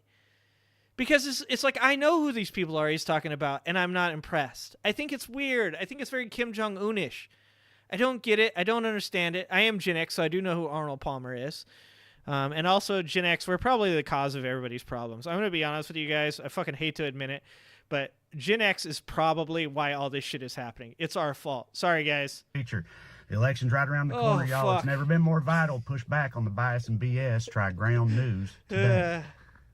All right, YouTube, man, we're back. Listen, yeah, it has been an interesting approach lately, what Trump's been doing, doing this fast food worker stuff, MMA podcast, very bro-y podcast. Oh, yeah! Twitch streamers, right? It's like... Did you guys hear he's going on Rogan? Trump is going on Rogan. You want to know the funniest part about this? Who wants to place bets right now that all Rogan's going to try to talk? Trump's going to try to talk, and Rogan's going to derail the conversation and talk about how badly COVID was handled, which is going to be really weird because Trump literally handled the first year of COVID. What do you guys think? God, that needs to be the poll. The poll for the next show. Fuck, we might watch the Trump Rogan show, guys. We might. I'm going to put you guys through that. You guys, maybe there'll be a special show. Maybe I won't put you guys through that. Maybe I'll do a special show for those of you that don't want to watch Rogan and Trump talk. But we're probably going to watch that shit on stream. I'm going to be honest with you guys. Because I wonder what's going to happen. Is Rogan going to, like, ride right over Trump and start talking? Because this is his thing now. Rogan can't stop talking about how poorly COVID was handled. There's a certain sect of our society that is completely obsessed with COVID. Like, they, once again, this is the projection thing, right? Like, they claim that Democrats were completely fucking obsessed with COVID, but now they haven't shut up about COVID for the last 4 years. Like, they can't stop talking about, like, how poorly it was handled, how the vaccines are actually really bad, how all these things, these crazy things are happening. Like, Joe Rogan can't get through a fucking podcast with a guy from the CIA asking him, like, interesting questions. Instead of asking him about CIA shit, he wants to ask him whether or not he thinks there's too many COVID excess deaths. It's fucking insane to watch. Do you guys think that's going to happen? I wonder what the questions are going to be like. Trogan the Barbarian? Dude. All right. We're gonna do it, make a special show. I'm not sure that Trump knows that 16-year-old you think Trump will boys run right can't over him? vote. You know what I mean? He seems heavily focused on the coveted teenage boy market, but it's like, dude, you're not selling ads on a wrestling program or trying to be the president. I know that there's plenty of 18 to 22-year-old boy dumbasses too, and I know they're out there, but it just seems like, I don't know, he's putting too much stock in a I'd love to see not Kamala notably trustworthy, Kamala. or, you know, show up kind of group. A show up kind of group. That makes no sense. I'm just saying, I don't know. I do think it may be effective because I've known a lot of young men in my life, and most of them are, you know, to put it nicely, dumbasses. So you know, I'm worried that it could be effective with that demographic. Yeah, it seems that's a little what I'm too saying. laser focused to me. It's funny that his team is like, look, dude, the only people at the stage he's at mentally and how he talks, the only people he can possibly reach are the dumbest demographic of people we have in this country. Dude, the fucking cliche, young, dumb, and full of cum, rings true. Be honest, man. In my 20s, I've said this before on the stream, in my 20s, if you would have asked me if I would have thought that Donald Trump was a good candidate for president, I was like, yeah, he is. Dude, I'm out of the trailer park. Like, are you kidding me? 30 years ago, if you would have asked me, 25 years ago, if you would have asked me if I'd vote for Trump, I'd be like, yeah, I'll vote for Trump. Dude, young, dumb, full of cum. Like, that cliche is way too fucking correct. So many bad choices made by young dudes. And here, I'm going to call the left out. The left has done a absolute dog shit job of appealing to young men. We need to do better. Part of my whole thing of being on this show is helping people to realize that when you lose elections because you refuse to appeal to young men because you're like, they're just fucking idiots, we don't need them. Like, that's your bad then. We should be working to help these young men become smarter people, to make better choices. And I think that the left does understand, like, how to do that. Because we already talk about it. The left already talks about, like, moms being more involved with their sons and teaching them to treat women better and things like that. Dads being more involved with their sons and teaching them how to be, like, honorable people and teaching them how to respect women and leading by example. We know how to do it. It's just we haven't taken, our side of accountability seriously enough with that young voter, that young male voter. And that's what I'm saying.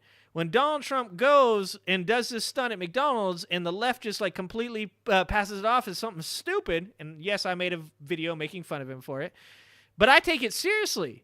I know that he's appealing to a certain demographic of people, and those are the young dudes that Trey Crowder just talked about. 15 to 23-year-old males or whatever. That's the only one we got any chance with. Dude, imagine if a Democrat, imagine if Kamala was doing the same thing. Golf, you're a better man than I'll ever be. Like if Kamala was going on Talk Tua and getting into detailed discussions about like Shamiqua Holesclaw's butt or something like that. Like, dude, she'd be crucified by every side of the media, and rightfully so. She's going for the highest office in the land, man. Like, if I just stopped talking and just played YMCA for 40 minutes while staring into the camera, you'd be really worried about me, and you would think that I'm rightfully insane. Exactly. Right? And I'm just like fucking an exactly piece of giggle trash. That's all I am. This dude wants the nuclear Me too, code. Trey. Like, the standards are just ridiculous in this country right now, and we all know the Republicans aren't going to care. They don't care if it gets in there at this point. In fact, they probably hope that it continues to unravel. I think. I think they just want him to get the votes and get in there, and then they'll just 25th Amendment his ass, or otherwise, defenestrate him or something. Agree with I don't that. know. Do something to him to take him out, so they're all their Trey's billionaire definitely country puppeteers can DJ. get their little fraudulent hillbilly marionette in the power seat, in the pole position. Get J.D. Vance in there, and he's probably better equipped to execute their Christo-fascist Thank you. See, Trey's been listening to my show. Trey knows. This is what I've said the whole time. Donald Trump is just the foot in the door. Donald Trump is a useful idiot, and that doesn't mean that you shouldn't take him seriously, but it does mean that you shouldn't focus all of your efforts on Donald Trump. What you should be against is that Heritage Foundation Project 2025 mentality that Donald Trump is going to enable. That's what you should be worried about. Donald Trump is just a useful idiot. I haven't gone as far as what Trey is saying here and them using the 25th Amendment, But I have thought about this recently, and that is Congress has already said that they are willing to look to impeach him the moment that he is in office. And if you look at Article 14, Section 3, which is the treason, the law to keep people out of running for office that was used against Jefferson Davis back in the Civil War, they have all the right to do so. In fact, the Supreme Court has said that it doesn't want anything to do with it. In fact, it will allow Congress to make that decision. So most likely what will happen if Donald Trump wins the election is Congress will move to impeach if the Democrats have the majority. They will move to impeach. And if they have the majority in the Senate, then they will impeach him. And I don't think that the conservatives will stand against it. You want to go full conspiracy theory? What happens if Donald Trump gets elected, the Democrats don't have control of either the House or the Senate, but then Republicans who want J.D. Vance to be the president move in to have him impeached so that way J.D. Vance becomes president? These are things that can happen. This is why I say you must take it more seriously. This is why I continue to say, yes, is Donald Trump a garbage fucking human being? Yes, he is. But is he the person that you should be concerned about? Probably not. He's a terrible fucking person. He's a garbage human being. But there are bigger fish to fry than Donald Trump. This is where the left fucks up sometimes. Nationalist agenda, so that's all exciting. So I mean, in fact, it probably behooves them that Trump continues to fall apart at the seams right now. Yeah, he has been impeached twice. Truly disconcerting thought. Anyway, we'll see what happens. Coming down to the nitty gritty now. It won't be long, y'all. Fingers crossed, I reckon. Thanks for watching. I'll put these videos up here as my special you can watch. What up, Squid? Subscribe to the channel, get all these videos on my podcast and whatnot. Man. And the most important one to me, TreyCrowder.com. That's my website. That's where you can come see my tour dates. I'm a stand-up Dude, okay, I'm gonna put Trey Crowder because I know some of you guys haven't subscribed to Trey. Trey's super funny. I like Trey, and you know what I like about Trey is I grew up in some pretty goddamn country places. And one of the things about the country life is that, like knights, right? The idea of the cowboy is a lot like the idea of the knight.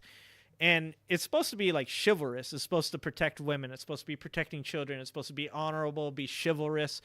And, you know, unfortunately, because of my upbringing, that's not what I saw about the country people that I grew up with. Most of the men were abusing their wives, abusing their children, cheating, drinking. It was glamorized by a lot of the country music during that time. And to be honest with you, for a long time, coming out of the trailer park, coming out of the country background, I really hated those people. And, you know, I had a hard time listening to, like, some of the older country music that I still like because of my experiences with those people. And seeing people like Tennessee Brando, seeing people like Trey Crowder, like Texas Paul, really makes me feel good because it helps me to feel like it's not bullshit, that you can have cowboys that are good people, that protect women, that protect children, that lead by example, that are chivalrous people. Because even when you talk about knights, the knights back in the day, they weren't good people either. It was just all a facade. So it feels good to see people like Trey and these guys come out and, like, represent, like, the country folk and show, like, hey, yo, like, not all of us are fucking idiots. Not all of us are backwards ass people that don't believe in LGBT rights. You know, like, there are progressive country people. And I think that's great because you look at places like Alabama where it's like a completely red state, and you know that there's people like Gray Pill that live out there that are good people, you know, like that they exist, that this is not a hopeless thing, that there are people that you might look at, hear them talk, and think you know exactly how they will vote, and then they'll fucking surprise you. So, like, it really gives me hope with these guys. When did you stop listening to David Allan Coe? Right after the N-word song. David Allan Coe is definitely one of those people that, like, you're like, oh, shit, okay, all right, never mind, my bad. Later, Jelly Bean, I'm about to go too. That's the first time you've seen him, DJ? Go like Trey. Trey's dope, dude. I love Trey. Trey's one of my favorite people. He really is. Here we go. One more time on Trey's channel. Please go in there and make that shit happen. Oh, Trey and Brenda both grew up a couple hours from you? Crazy. Dude, when did you last beat your wife? Holy shit. Oh my God. It doesn't help. Like, my stepfathers were abusive. They were truck drivers. They were country people. Like, I don't even want to get into those personal stories at the end of this show. Yeah, like my mentality when it came to like who the people I grew up with that were like, they're bad people. And I just said, like, when I was 20, like I was so inundated with that culture. Like I've always been, cause I saw Golf, you said you were 18, you were progressive. I would say I had progressive values, but didn't understand it. Right. Like, I've always been pro LGBT, right? I grew up around like skinheads and shit. So I saw like some of the worst racism you could possibly see. I grew up around skinheads, Supreme White Power, Peckerwoods, Featherwoods, 88, all that shit, 23, all that shit. But like later in my life, as I grew older, probably when I was like 14, 15, I started like experiencing, more culture because Bakersfield's, obviously a lot of different cultures that come together, but it's very segregated, like a prison. Mexicans are in one part, African Americans are in another part, whites are in another part. And going to school outside of my neighborhood, like, exposed me to a lot of different cultures. And like I said, when I was like 10 years old, first fight I ever got into was because I was too stupid to fucking understand that I invited my my black friend to come to a neighborhood that was filled with skinheads. And at least back then I was smart enough to know that I needed to defend that dude. So, that's like the first fight I ever got in was defending this black kid that I had invited to the neighborhood that these two Peckerwoods decided that they're gonna accost. So I've always had like pretty progressive values in that area, but I was still stupid. I mean, at the end of the day, if you had asked me at 20 years old if I thought that Trump was racist, I'm like, he's not that racist. It's not that bad. I've seen worse. I've seen skinheads. So anyways, all right, guys. Don't bother with TIT. They have sold out. Holy shit, they've sold out. Part of the school busing integration program with Kamala here in the Bay Area. Yeah. That's pretty cool, Golf. I mean, that's history. It's not cool that it existed, but it is cool that you're a part of it because, like I said, like there's a lot about America's history. This is where like sometimes I'll digress from some of my progressive brethren. Like some of America's history is shameful and embarrassing, but it doesn't mean that I'm not proud of America. Like I'm proud of America for people like Golf, for people like Kamala that did, get on those buses and help to integrate schools. I'm proud of America for all the women that like stood up for their right to vote during women's suffrage. I'm proud of America for all the people that, aren't LGBT, that stand up for LGBT people and have, want equal rights for other people that in no way do they need them. I'm proud, not LGBT people, but I mean like straight white people that don't, suffer from oppression, reaching out and helping LGBT people just because they want to be good people. Like that's what makes me proud of America. Like, I'm proud of America for all the things that we've done that are positives. And I'm aware of the things in America's history that were negatives. And I hope that we learn from them. And I think that we do. And that's why I think that Donald Trump's going to lose. That's why I think he's going to lose. Achy breaky heart. No, not the achy breaky heart. Fucking, who was the guy's name? It was Miley Cyrus's father.